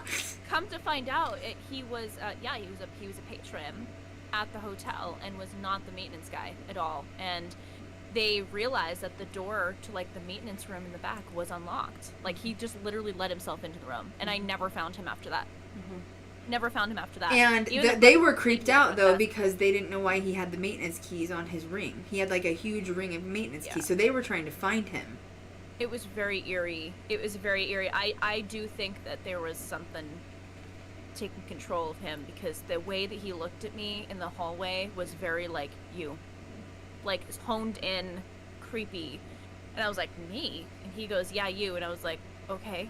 And that's when you're like, oh god, we got in trouble All for right, filming. They thought can we take had a phone moved. call. We moved some furniture. They probably thought we didn't fix the furniture like that. I mean, that's a very responsible way of thinking when you're filming on set, because we have moved furniture in the past, and you need to remember, especially Jerome, those are antiques, right? You saw those antiques. These are expensive $1,000 worth of antiques.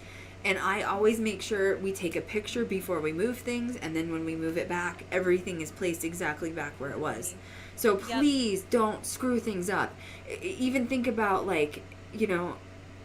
if there's vases or vases, whatever you want to call it, don't bump into them. Literally, they could be antiques, and that's another reason you need liability insurance. Somebody breaks something. It happens. It can happen. Someone's going to be responsible for it. And if you don't have liability insurance, then it's going to come out of your pocket, or you're going to get sued. So, and that's why people skills are important too, because things do happen. But, if you have an in-depth or personal, semi-professional relationship with some of the people there, it's going to help you in the long run. And that's why I let him know I was going to find him after, even if he didn't really wait up for me. Was just him knowing that I'd reach out. I'd be there to have a chat about whatever he needed to chat about. Nothing. His concern. And he's gone. He was gone. Couldn't find him. And before that, he'd been walking the halls. He was going in the maintenance room. He's helping people with luggage. He's all over. And then all of a sudden, he's gone. I did see him, though. I was in the elevator with some of the people that he was helping. And it was weird because I was in the elevator with you. And by the way, that elevator's so old. That's the one where Claude Harvey died. They think that he was murdered and pushed under the elevator. That elevator's so old. He didn't even make eye contact with me.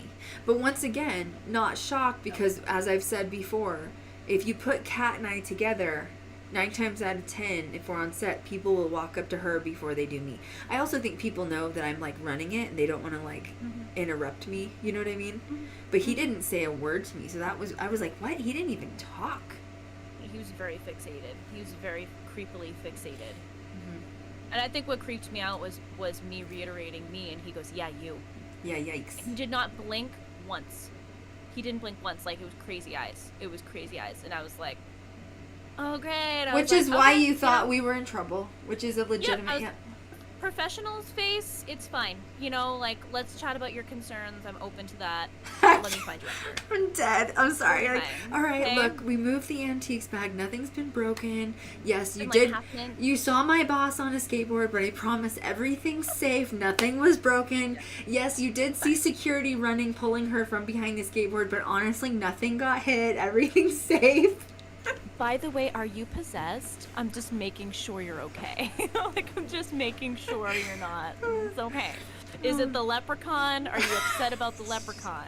Because that was we were really loud that night. That, you know what? That's what I thought it was, because we'd stayed in an area that isn't usually occupied. Let's say that. I'm not going to give it away, and it's a large area of the hotel, and Kat and I shared, like, this huge suite room together, and the night that I leaned on her foot and I thought it was a leprechaun foot, we could not stop. I'm talking, it was hours. It was probably hours. We were screaming. Like, it must be the energy, too, in the room, and, like, the energy of Jerome, don't you think? We also had, like, 8 cups of coffee that night because it was just a long day. It was a long day. Yep. But it was hilarious because we would, like, die down from it and then go to bed, and then we'd start randomly laughing after we shut the lights off, and then we turn them back on because we're just dying laughing, and then we shut them off again, and then we did it again, and then I saw a skin. Oh my God! You said it again. I saw a crawler in the room, and then went to bed. I was just done after that. I was like, I'm done. Done. I wake up the next day. She's like, yeah. So there was a crawler in our bedroom, and I was like, why didn't you wake me up? And she was like, it doesn't matter, I just went back to bed. I was like, okay. This is when you know you have become a seasoned investigator, okay? When you can go to bed with a crawler in your room with you. That's when you know that you're just like, yeah, it's there, it's fine. Really. Well, you used to get so annoyed with me when we'd go to haunted locations because I can sleep in haunted locations. I do. Was like, and I do this thing where I take a blanket and I wrap it around my head, because the one thing I don't like is when they mess with, like, your ears. Because okay, that's a good tip. Seriously, I'm gonna share this with you guys. If you have to go to a haunted location and stay the night there, always take a spare blanket, like, I don't know, a baby blanket, like an extra, like, throw blanket. I always take a spare one, and I will wrap it around my forehead or, like, my eyes to here, and I wrap my ears so that they cannot mess with, like, my, you know, what I was gonna say holes, but that doesn't sound right. Yeah, please don't use that. Phrasing. Wait, what's the word? Your ears, your clairaudience. I almost said atrocities. Why am I? Is something wrong with me? Like, am I okay? Look, you know what? I would rather say holes than skinwalkers. So, you know, it's true. Oh, God. We're picking the lesser of two evils here. My God. No, but yeah, I'll wrap my head orifices. That's not good. We're going down downward slope right now. I should have stuck with holes. You know what I mean?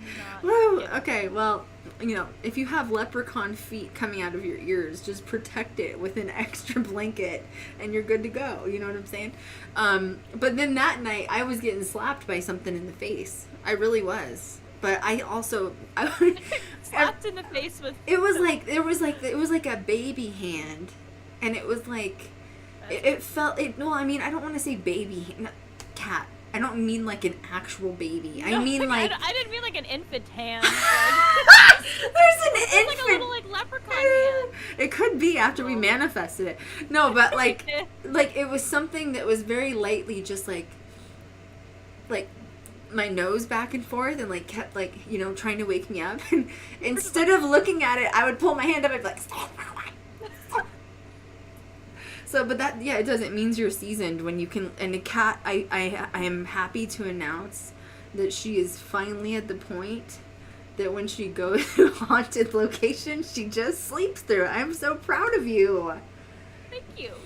Thank you. And the Clown Motel was not bad. It wasn't bad. I don't think it was bad That at all. was like one of the best sleeps I had at a haunted location. I mean, honestly. just watch out I for the slept in a maintenance rock. worker. But other than the maintenance worker, Yeah. it was, yeah.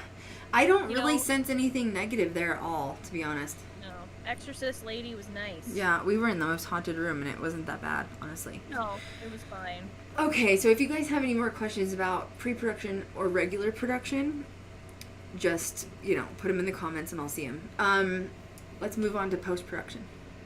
Okay. Caffeinated Christy said, like, little people, no, I just meant energetically it was a light hand, okay? It just felt like a small hand, like we're not infant. You know what it reminds me of? What's that, isn't it Scary Movie? The butler, he's like, this is my strong arm. Or I could not eat mashed potatoes for a solid year after I watched that movie. I was disgusted. I talk about that with all my friends. We're sitting in. I'm just like, I'm no. crying. I No. can't. Oh my god. Get it out of the mashed taters. What did they do to you? Jesus. Cat. Nothing. Cat gets traumatized by strange things. You know what I'm saying? Ugh. Yeah. Post-production. That's a whole nother demonic, Yeah. traumatic. It's a lot. It's a lot of little pieces. Post-production. Yeah, so if you're going to create something to release as a film, I would not suggest doing a pilot like I did. A pilot is shorter, basically. I did a pilot to try to sell to turn into a series. I think it was a really big mistake because if I would have done something longer and turned it into a feature, I would have had more opportunities with film festivals. Okay? So I had done the specific pilot, though, because I was trying to sell it to some production companies. Obviously, it didn't work out. That's okay. I was still able to submit it to certain... it would be considered like... I don't know. Did we submit it as a short documentary or something? Because it was like under 80 minutes. Is that how we submitted it in film festivals? I think One of them was actually, it was like reality documentary. It was reality documentary. Yes, One it of was them short. Was a feature. It was? One of them was because of the time. It was like 1 minute over, like just for them, because there are specifics for like each one. That's so right. So one of them, it was labeled as a feature, but the other ones were like short reality documentary, specifically within the category of like paranormal. Yeah, and so our pilot was the same length that it would basically be on if it was on television. So if it was on a series, so that was like 37 minutes or something like that, maybe 43 minutes, something like that. If you do a feature film, it's usually around like 87 minutes, 90 minutes, somewhere in there. So we are doing a feature this time because we'll have more opportunity with film festivals to submit it. This one's going to be really good. It's really good. I mean, It's so good. how did you, I mean, the first film shoot was your first, or the pilot was your first major one. But comparing the two is just like night and day. Oh, 100%. Like, Yeah. the pilot feature was, went smooth as butter. it did. The feature was just smooth. We did it. It was done. Bam. The pilot, we had a lot of hiccups. Which is okay. It happens. Nothing's going to be perfect 24/7, of the time. But this feature was just like smooth sailing. It like happened and it did the thing and then that was it. Yeah, it was really nice. It was really nice. Very enjoyable experience. It was. Because you just knew, like, it was regimented. Like, we'd already been there and done that. Relatively, it wasn't too far after the pilot that we were filming again.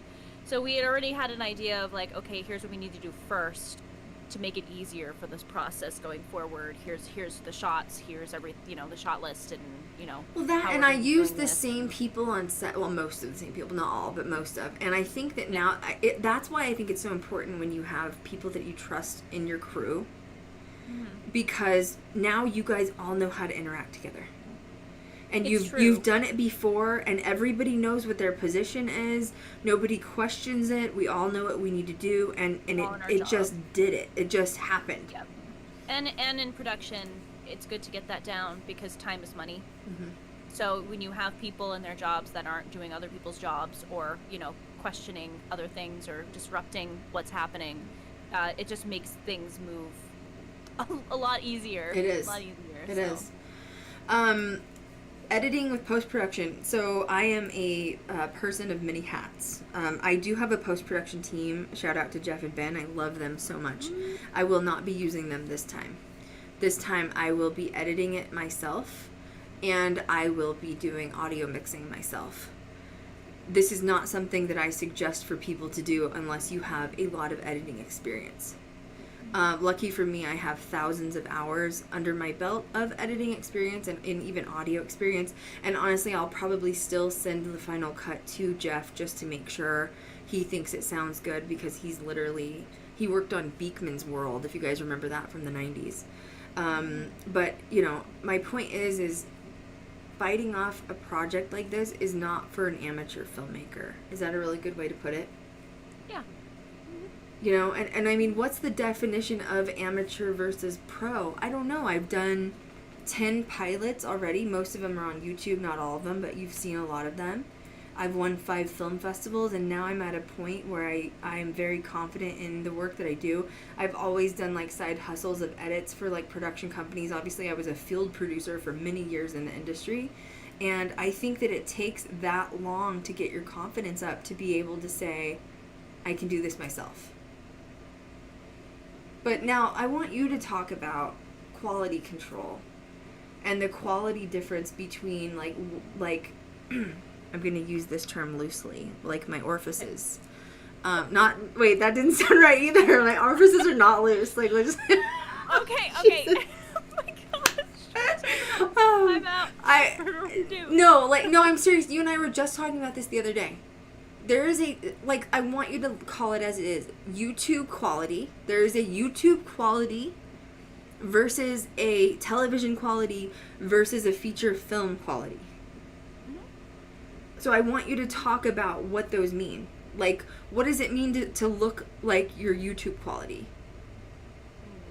YouTube quality is more vloggy, so it's more like camera at you type of situation, some B-roll here and there, interviews, all of that. It's a little bit more, I guess you can say, informal filming, if you want to talk about like that life.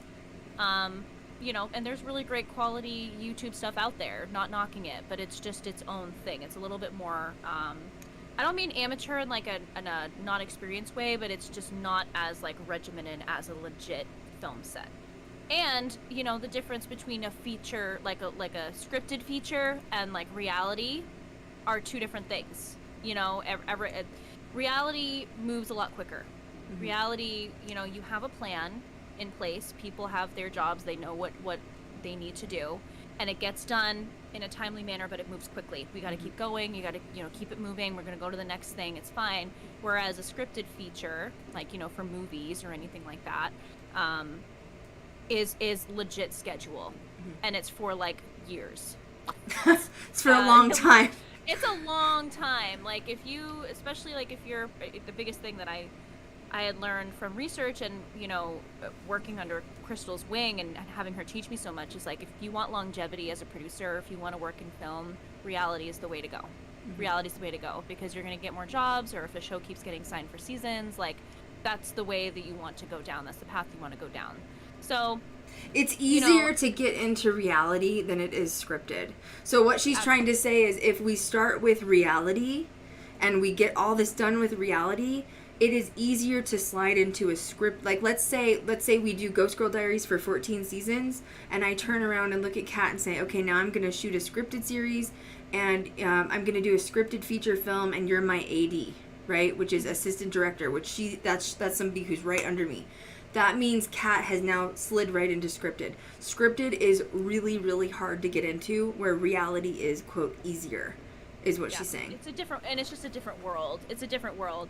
But the cinematic quality for both, dependent on the director and the people running it, because it's different. The viewpoints and vantage point is different for everybody, are going to be the same. They're going to be the same, because when you're on a film set, for, let's say, a scripted feature, it's millions and millions and millions of dollars, whereas if you have like a reality feature or a reality documentary series, It's going to still be worth millions, but not as much, but the quality's still going to be the same. Same thing. Same gear, just smaller budget, because it's not for an extended period of time as it would be for a scripted feature. But the question is why? And there's so many reasons why. One is audio. I see a lot of people on YouTube, and that's okay because it's YouTube quality, but they'll try to like feel, and I'm guilty of it. I'm not saying I'm perfect. Like, I've made crappy projects in the past. There's a reason some of them aren't online for you to see. One of the things is, unless you have an audio mixer on set, so an audio mixer has cans on, which are headphones. Cans are a slang word for filmmakers, okay? So they're like big, expensive headphones, usually Bose or something. And then they have like this big audio pack. We own one. I've never actually brought a sound mixer on set with me. I don't need it yet. Eventually we will. But you have this big pack. It's a lot of money, usually like $1,000 or more worth of equipment. They walk around and either they or someone else hold a boom mic, and you can't see the mic in the shot, so it's this really big like pole with a mic on the end, and they're carrying it around. You've probably seen it in some with leprechaun foots dangling on the end. No more rabbit's foots. It's a leprechaun foot now, y'all. Okay.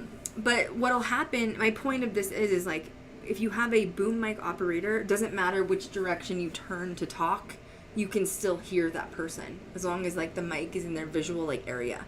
A lot of people on YouTube will go to like shoot like a documentary or something, and they'll walk away from the camera person where they have one directional mic on the camera. So as they walk away, this is what it sounds like. Yeah, so can you guys hear me like way over here? Like, can you notice the audio difference? Can you tell the audio difference? Could you hear it? I mean, so that's one version of why amateur filming is bad, is that your audio quality is going to be bad. You have to pay attention to where your mic is. If you're doing an investigation and you start walking away from your crew and you're way over here saying, okay, now this is where the lady hung herself, and then you come back, do you see how messed up your audio sounds now? And you're going to try to win a film festival with your audio messed up like that? Another way to get really bad, amateur footage is editing. Oh my God, editing's so important, Kat. Oh, yeah, it's huge. When you're, especially as an investigator, the edits are the most important because that's what's going to build your credibility. You need to make sure everything is up to par. Well, and it's not just the slicing. It's not just, cutting and, like, making slices. Don't use a lot of transitions. We hate transitions. Like, that's a thing for amateurs. Transitions are gross. They're ugly and they're stupid. Don't use transitions. When you're an audience member, you don't want to wait 1 or 2 seconds to wait for the transition to happen to see the next scene and see what happens. When you put, like, little, like, they call them, like, title formats at the bottom, where you'll see, like, a block title format and, like, words pop up. Sometimes when you're an amateur editor, you make it look really fancy by using hard fonts to be able to read, or like really fancy things that roll in on the screen. No, you don't want to see that. You can tell if you're an amateur editor if you're doing stuff like that. And watch and how do you, so the question is how do you fix your audio? If you're wanting to show people at home the location, you walk backwards as your camera tech walks towards you, so that the direction of your mic never changes.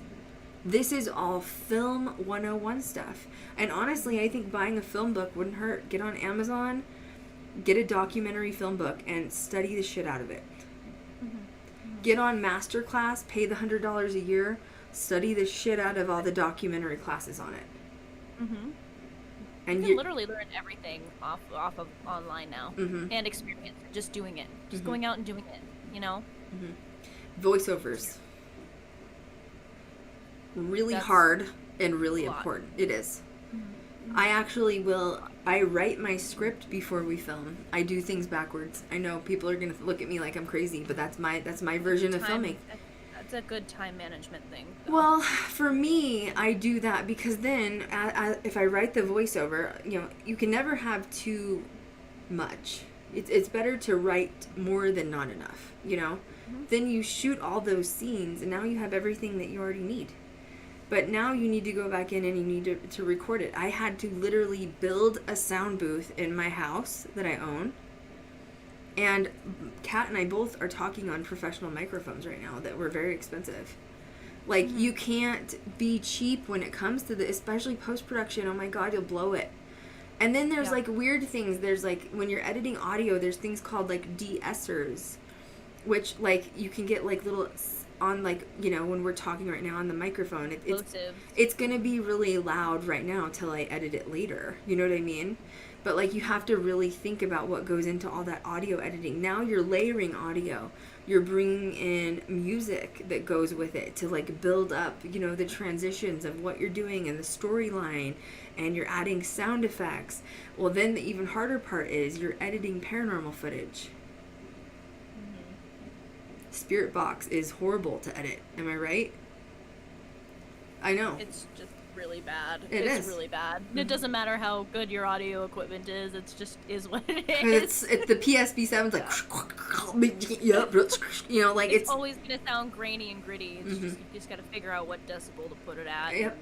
And keep it there, you know, the whole time. And you literally have to go through on your timeline and edit every single thing by hand and listen to it and make sure it's all stabilized on the same audio track, which is usually, like, I think I use it at negative 12 dB or something. I can't remember what I use, the industry standard. So yeah, I mean, editing's a pain. I'm going through it right now. I should be finished in the next couple of weeks for the feature. I'm going to show some sneak peeks on Instagram. So get on my Instagram page. I'm not going to post them. It's going to be in stories because I'm not going to post them. But yeah, I'm going to show a couple of sneak peeks. But yeah, I think that pretty much sums up with the feature. It's just a lot of work. So if you think for any minute, you know, that it's easy to do what we do, I get flack from a lot of people. Whether they were people from my past or just people on the internet, because people on the internet are just assholes sometimes. But mood. I've always said, like, if you want to criticize me, criticize my filmmaking, call me mediocre, yet I won 5 film festivals, go do it yourself. And they haven't. Why? Yep. Because it's expensive and it's a lot of work and it's literally a lifestyle. It is literally a lifestyle. It's a very difficult lifestyle. A lot of patience involved. And the very last thing that we can throw in is being a woman in paranormal. It makes it just all that extra complicated. I mean, there's some of you that have been following me literally since like 2011, 2015 when like my public career started, and I'm still fighting the same fight I was then, and you'd think in 2022 I wouldn't be. I just had this amazing production company that I've been signed to for the last year that literally promised us the world and delivered, again, nothing. And it happens to me over and over again just because we're female and they don't think that we can deliver something like Ghost Adventures. And so you're adding just a whole nother extra boomerang in there. And I know a lot of people are like, oh my God, why haven't you given up by now? Like, you've been doing it for so long, you haven't given up. And I think the answer is, like, I get more fuel the longer we do this. Do you? Oh yeah, absolutely. Absolutely. And every you know, call it a setback, I guess, and it's not really, but, you know, we're just going to label it as something, is really just another open door for a fresh opportunity. Mm-hmm. More people to meet, networking, learning something, going and doing the thing, traveling, filming some more. Like, I mean, it's great. It's all about perspective and understanding how the industry works. And just, you got to keep pushing through. Mm-hmm. You have to. There's no other choice. Mm-hmm. Yeah, I'm so, like, balls deep at this point. I can't stop now. Orifices. There's orifices with you know, in the balls. Leprechauns. You said balls. I wasn't expecting that, honestly. I was that was off-putting. It's as bad as my orifices. I'm sorry. It was just, fine. You know, we're an even playing field. Now we're fine. We're clear. But yeah. It's going to be an explicit podcast. And, you know, like, honestly, it's explicit. Just kidding. We didn't really use any bad words. It's just... There was some lingo. You know what I'm saying? There was some lingo. Biggest thing is there were some choices. Yeah, the choice of the hanging leprechaun foot. I think we need to make like a logo T-shirt of like a green foot with like you, me, and Elfie's face in the middle of the foot or something. You know what I mean? like, I'm gonna crochet one. I can't. It's like Sell the them. ball of the foot. You know what? You can laugh all you want, but I really thought that I had crushed a leprechaun that day. I was very upset. Just crushed my foot. I looked horrified. I was horrified. She was like, oh yeah. Speaking of leprechauns, I know. It's like, whoa, where are we going with this? I swore I saw one, in the Stanley Hotel. I'm not kidding you. oh yeah. I swear I think I saw one. And Billy saw it too from Ghost Adventures, so I don't want to hear it. But it was in the presidential suite. Somebody on our TikTok page was like, I stayed at the Stanley Hotel for a whole week and I didn't see nothing. And I'm like, well, first of all, if you have the ability to see ghosts without equipment, you're probably psychic. Let's start with that. You know what I'm saying? I also have not seen a ghost. You know what I mean? But second of all, I don't believe that you would stay at this. First of all, if you stayed at the Stanley Hotel for a week, that would be like $1,000 or more. A lot of money. It is. It's very expensive to stay there. But also, I've been to the Stanley so many times. Like, I literally think I've been there probably 200 times from living in Colorado.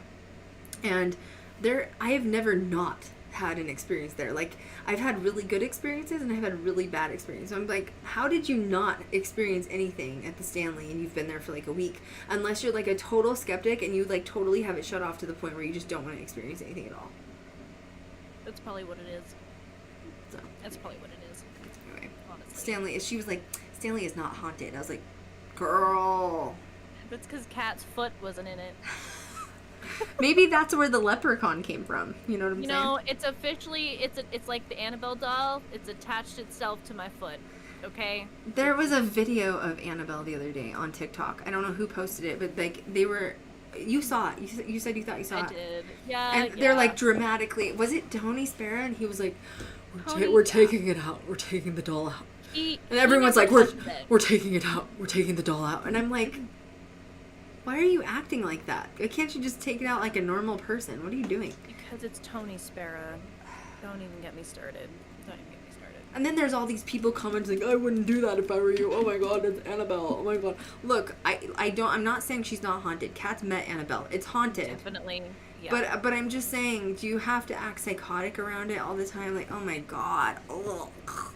He's very dramatic. He's very, very dramatic. He talks shit about Zach, and he's very dramatic himself. So, you know. You know who he? You know what? Okay, the other day I finally thought about it. Okay, I'm gonna see if anybody says anything in the comments. Okay, Tony Sparrow reminds me. I finally figured it out. Remember, I've always said he reminds me of somebody. I remember. Who? He reminds me of the guy, the evil uncle in 13 Ghosts. Oh my god. Am I right? You're 100% correct. He even dresses like the evil uncle in 13 Ghosts? Is crap. Tony Sparrow that uncle? You know, I need to do a side-by-side now. I'm gonna post that on my Instagram story after this. I'm serious. I think yeah, it's... no, dead serious. Yeah, it's like replica, like creepy. I finally thought about it the other day when that video popped up. I was like, oh my god, he looks like the dude from 13 Ghosts. Like, what the hell? And that guy was evil too and did shit for evil. You know what I'm saying? I'm just saying. Anyway, that's all. I just felt like sharing that. There's something wrong. There's something wrong, Cat. There's something off. Cat doesn't like Tony Sparrow. She's met him, and I shook his hand, and I should have worn gloves, just like they wear gloves for Annabelle. Okay, I won't touch him. He's just an unhappy soul. He just wants more money, and it's just not enough, you know? He's plenty happy right now, I can tell you that. Well, But he needs that show he sign. can have hangouts with freaking Annabelle. He should. Honestly, the Warrens used to does. have, like, dinners with Annabelle and shit, didn't they? Yeah, he did. He You did? know, and where's John Zaffis? Where is he? He's Lorraine's nephew, and I heard Yeah. that they were pissed that he used their name when he made his show, The Haunted Collector. By the way, for Morty, I worked for a production company very close with the company. Actually, hang on a second. Please stand by. Because I want to make sure I give the actual tea before I open my mouth. So just hang on. What was it called? The Haunted Collector, right? Haunted Collector. Haunted Collector. I knew the production staff on that series when I was working. What production company is with it? It was on Sci-Fi. What's the production company? For the Haunted Collector? Gurney Productions, but they were with Sci-Fi, okay? Now, at the time, I was with Pilgrim Studios, okay? And I knew production company, or producers that did the Haunted Collector, and they said to shoot an entire season of the Haunted Collector took 1 week. So I think the whole thing was fake. I think it was all staged. Yeah, that is not possible. No, they did like 1 episode an hour, literally. They literally hired extras. They would like rent people's houses out and like pretend like these things were, yeah, they did it quick in Los Angeles actually. It was done in LA. That's really dumb. Yeah, they made it look really like he was, so I think the Warrens were pissed that he was like making a fortune off of them while he's like Lorraine's nephew or something. And it was like all frauded out. So I don't know, it was John's office was probably like excommunicated from the Warrens or something after that. I don't know. I think so, because I don't even think he owns the museum. Well, I'm pretty sure Tony does. Oh, see, I didn't know that. Okay, I do know the Warrens had the museum in their house. It got shut down from the state of Connecticut because it was no longer considered to be zoned for a business, so like a museum. So they had to shut it down, and this was like before Lorraine died. And I didn't know about John Zaffis though. Yeah. So that's interesting. I didn't know if that not mentioned at all. No, I know. They don't even talk, which is strange. But remember, Tony Spera is not blood related to the Warrens. It's his wife, which is where I think it's sketch. Yeah. I don't know. That whole thing's just weird. That's a whole stream in itself that I'd love to talk about someday, because I would like to there's talk some estrangement going on. I would like to talk to the Warrens' daughter about her babysitter that Ed Warren supposedly got pregnant when she was 14. Now that's some tea. Yeah. I would like to interview the daughter and say, hey, you had a babysitter that lived with you, and she was 14 at the time, and supposedly Ed Warren got her pregnant. Do you remember any of this? That would be an interesting conversation. Judy is very, that's the daughter. That's Ed and Lorraine Warren's daughter. She's very, withdrawn. Judy from the whole thing? Just like her energy is, she's very withdrawn. Was she there? I saw her, but I think she left. I think that she left, like, before the event. Like, she won't even be in the room. Wow. Like, she won't, yeah. So, I don't know if maybe she probably experienced some trauma, maybe. But I have heard through the grapevine that she is very psychic as well. I don't know how true that is. She just doesn't want to be, like, in the public eye. Just, like, yeah. Especially if, you know, I mean, her parents did a lot of really heavy cases. I can only imagine, but you know, it's unfortunate that her husband has to profit off of her parents. So, you know, that's a whole I still other find it strange. I know. I don't. The whole thing is just weird. Even Ed's weird.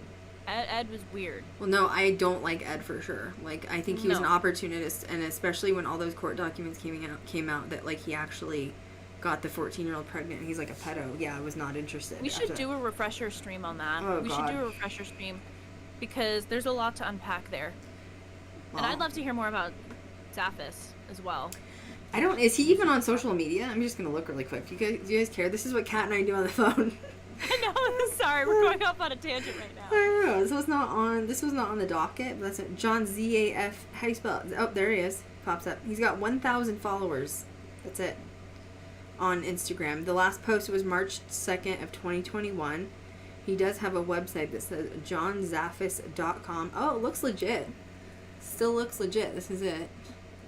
Really? And, yeah, John, JOHNZAFFIS.com if you're interested. I have no idea what's going on here.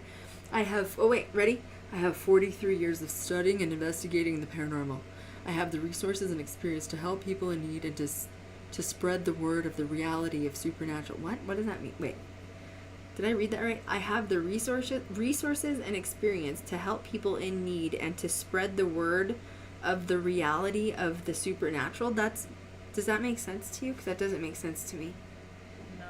spreading his orifices. What? Grammar. Within this site, you will find many sources of information to help you understand the realm of supernatural. Okay. Then what? Supernatural. John Zaffis has over 43 years of experience. That bothers me when people say shit like that. Is that bad? Like, I get annoyed. Like, I'm not going to sit here and give you how many years, I've been an investigator. Like, just go look me up on YouTube. Like, I don't really care. Does it really matter? I just think, like, people that, like, I've had investigators introduce themselves to me. They're like, I've been an investigator for 16 years. And I'm like, so? Like, what kind of evidence have you got? Good or bad? Or, like, where do you stand on that? I don't really care how long you've been doing it for. He drops Ed and Lorraine on his website, girl. Are you on there?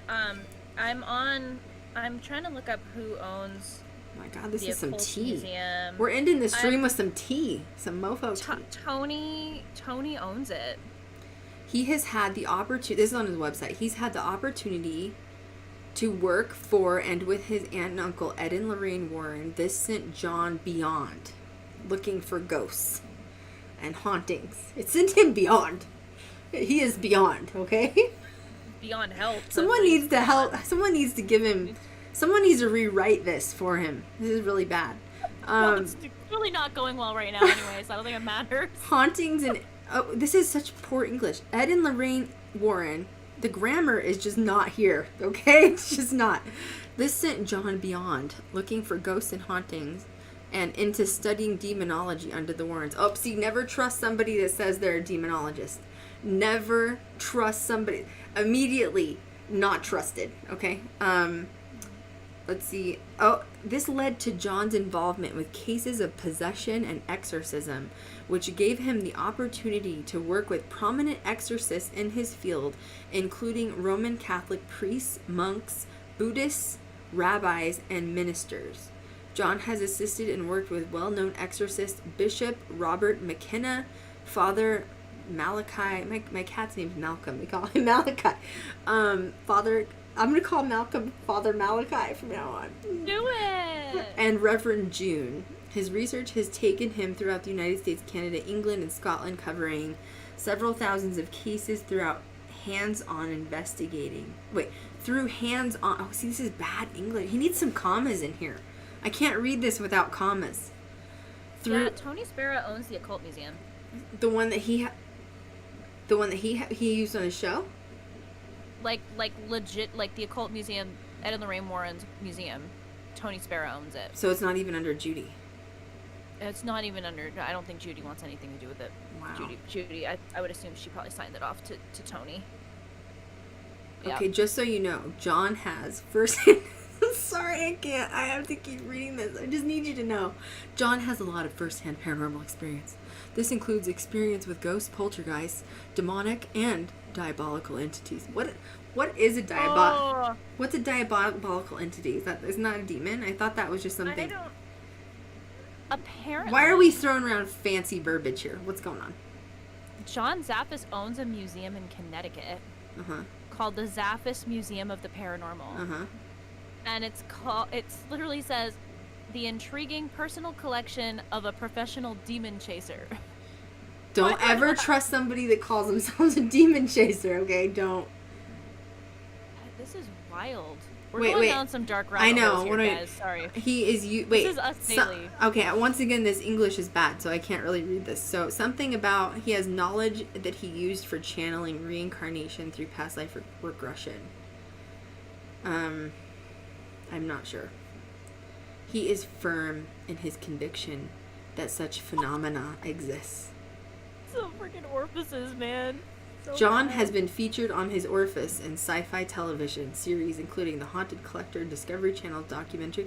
Oh, he was on another Discovery Channel documentary? If this guy can get a show, what's wrong with us? At this point, I'm just asking questions about myself. So, Zaffis is that's right, he's the nephew Yeah, of he's Ed the and nephew. Lorraine.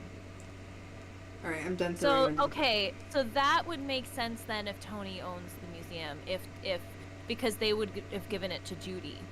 And if Judy didn't want it, then she gave it to Tony. That's what it is. Yeah. Wow. That's wild. That's not good. That's not good. Yeah, it says, over the years, John has collected many hundreds of possessed items, either given or sent to him by wishing people to be rid of them. So somebody needs to go help him rewrite this website. It's called the John Zaffis Paranormal Museum. It says it opened in 2004. That's crazy. Yeah. All right. Well, anyway, sorry. Know. There's something wrong. Sorry, we went off on a tangent. Oh, he has the museum on here too. Wow. You can get tickets to the museum right here. For his museum? I think so. That has like all of 2 items in it? Oh yeah, I'm confused. There's only like some haunted dolls and like a sword, and that's it. There's something from The Haunting in Connecticut, which is my favorite movie, by the way. I love that haunt so much. That he has in his museum, but I don't know how legit it is. He's just the whole thing's just messed up. You can buy a lot of stuff from him. You can buy What Lurks in the Dark book. You can buy When Spirits Speak, We Listen. Leprechauns lurk in the dark. There's a leprechaun foot right there. Oh my god, okay, I'm done. That was enough. I kind of want to go visit it. You know, the last time you did that, it didn't go very well by yourself, remember? I'm just saying. Wait, which one? The Conjuring house was kind of weird. Oh, the Conjuring house? Yeah, I'm glad I experienced that, though. You are? I want to go there at night. Yeah, I am. You want to go to the Conjuring house at night? Yeah, I go at night, absolutely. Oh, it's a mess at night. I have heard nothing but it's a mess at night. What does that mean? I'd go. Like, paranormal-wise. Oh. Yeah. I thought you meant... Like, it's just different between day and night. I mean, the dog poop is still there. My God. It's there day and night, but, you know. Stop! I can't. Oh, my God. It's true. Just take a flashlight, okay? They have giant German shepherds, Please all right? wear bags on your shoes.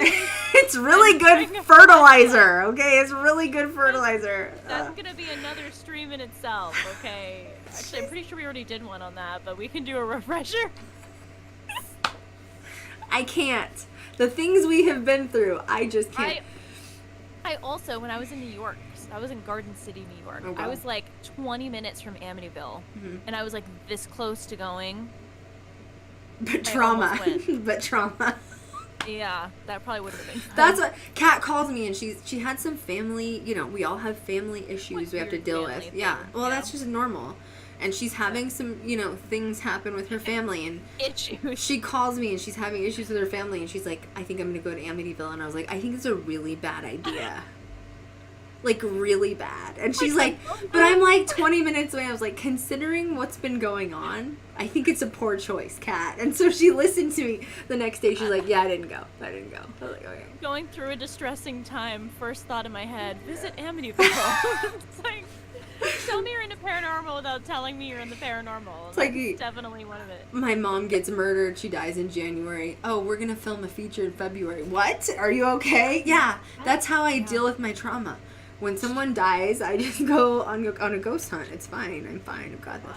Actually, no, seriously, that was divinely guided. It was. That was divinely That was guided. my mother. My mother. She's she's very strong. She's laughing with us right now. Yeah, she's like, oh my God, Kat and Krystal are on. Have you guys been watching the podcast? You know she's watching right now. My God. Oh, of course. Oh, gosh. Oh my God. Biggest fan. Number 1 fan. Well, that is the tea. And, That's the tea. Yeah, I think this is a really good spot to stop. That was pretty good. Let's do it. This was great. We always have so much fun doing the most stupid things. Like, who would have thought we'd be looking up John Zaffis? I don't even know what I'm doing with my life. I don't even know. Oh, because we were talking about Annabelle. Oh, yeah. He also just has a really funny name, Zaffis. Well, I'm not discrediting him. He might be a really good dude. I don't know. All I know is the producers that I spoke with said that his show wasn't legit and that they filmed it a season literally in a matter of like a week or two. My Aries calls bullshit. I don't know. That's just me. I don't know. You mean... I mean, it's just because I'm salty about Tony and just don't trust anybody from that family. Well, you said, like, people in Connecticut are kind of weird anyway sometimes because you've dealt with it. Oh, gosh. The worst drivers, like, worse than people from Mass. And I was going to say massholes, but I can say that because I'm also a masshole. I was born in Mass. Yeah. I don't think it's worse than LA drivers, though, because there's a ton of people moving to Vegas from LA. Oh, no, you have no idea. I don't know. If you, you're going to Connecticut then. And I used to live in LA, and I used to want to go back to LA, and like now the last thing it's so weird. It is like, life is wild, okay? Like, I lived in LA for a few, 5 years, whatever, when I was, working. Then I, went back to Denver for a while, and then I was, dying to move back to LA. I decided to move back to Vegas, because it's the next closest, metropolis to LA. And, I was in Vegas, and I've been in Vegas for, 7 or 8 years now. And I've literally, the first few years I was here, I was like, oh my god, I hate it here, I just want to move back to LA. And now, I've been in Vegas, and I don't ever want to move to LA. Life is so weird. Life is so weird. Yeah. I never would have thought, first of all, I didn't even want to live in Vegas. I don't even know how I got here. Somehow I'm here. I don't even know what's going on. Same. Every day of my life, I ask myself that. How did I get here? I'm just kidding. How did I get here? I do like Sedona, though. I would consider moving to Sedona. Oh my gosh. Mm-hmm. Yeah, if you haven't been to Sedona, you need to go. It's magical. It's not typical Arizona. I feel like when people hear Arizona, they think of just desert, like Vegas. But Sedona's kind of in a mountainous area. It's cooler. There's a lot of trees, a lot of greenery. It's beautiful. It actually snows there. There was snow there when we went, wasn't there? Yep. Yeah. There was. Beautiful. It was. Yeah, Sedona's gorgeous. I don't like Flagstaff. I'm not a Flagstaff person though. It's a college town, and I don't know. I'm just not a Flagstaff person. I don't know. It's just me. Yeah. So I'm not a college town person. And I'm not a Phoenix person either, because Phoenix is hot. It gets to be 125 degrees down there. Someone said in the comments. What? Oh, what I missed? Dog poop is the perfect trap for leprechaun feet. Mood. I did not step in it though. She said the Conjuring house is covered in dog poop. So just so you know. Maybe that's their way of their sacred way of cleansing the ground is through fecal matter. No, it's laziness. That's literally what it is. It's pure laziness. I think they took the house off the market. Of course they did, because they got all the attention that they needed through the media, and now they're good to go. Yeah. That's all they needed. I think they took it down. My eyeball just rolled to the back of my head and I saw my brain. Well, realistically, that is also why I went. Because I didn't know if I'd, be able to go again. That was a big fart in the air. That was such a Kardashian move to be we're going to sell it. It's done. It's worth $1.1 billion. And then everybody flocks to make, book it there. Although I still don't trust the dude. Because he said he had, husband? Yeah, because he said he has PTSD and firearms and shit. That makes me nervous. Yeah, and he's very open about it during the tour as well, about some close calls he's had with people. But I mean, it's hard with him because people have been trespassing on the property.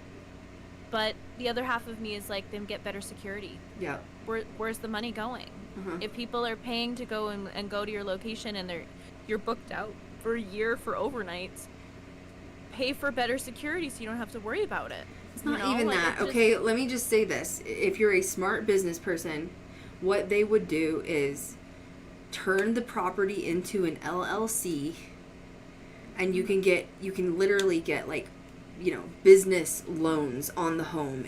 So I don't even know if it sounds like it was privately owned then turned into a business. They're not doing it right. It was. If it's under a business name or an LLC, you can actually take equity out on it. I'm just saying, hire a freaking financial advisor, and when you take that equity out on it, you can build a privacy fence around it like the Haunted Museum, and you don't have to worry about people entering your, I don't know. Anyway, that's my rant. I'm fine. It's true. It's true. Yeah, some little old lady owned it before they owned it. The new owners owned it. I can't think of their names right now. The Heinzens? Mood.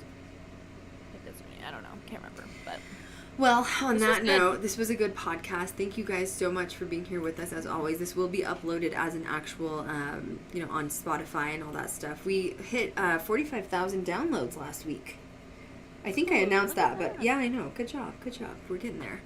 Yeah, got to start somewhere, you know what I mean? And hopefully we can start getting the podcast sponsored. So if you hear ads coming up soon, because, Mama's got to get paid. All of us need to get paid at some point. And, that's about it. Make sure you follow us on social media. Oh, we hit 14.1K on TikTok. Holler at your girl. Holler. Yes. Follow GGT on the TikToks. I'm doing a lot of the work by myself. However, Kat is helping me with social media management. Holler, Kat. I appreciate you. Boop, boop. And, we're doing amazing. So thank you guys for everything. Next week's with Elfie. I think we have another occultist chat coming up. And don't worry, we only have leprechaun feet every other week. Oh, Every other week. the 21st, is that right? We are taking a break from, I was going to reschedule, or the 20th. The 20th of May, we are going to have a slight intermission. Cat, I was going to just go ahead and like swap Elfie and Cat days, but we're just going to have a 1 week intermission, so we will be off on the 20th. So, Yeah, I have a show. Yep. I have my, it's the second night for Little Shop of Horrors, so How I will be fun. conducting in the pit. That'll be so fun. Oh my God. Yeah. No skinwalkers, Excited. Cat. No skinwalkers, somebody No said. skinwalkers, just leprechauns and crawlers. Yeah. Thank you Jammin'. guys so much for everything. We appreciate you so much.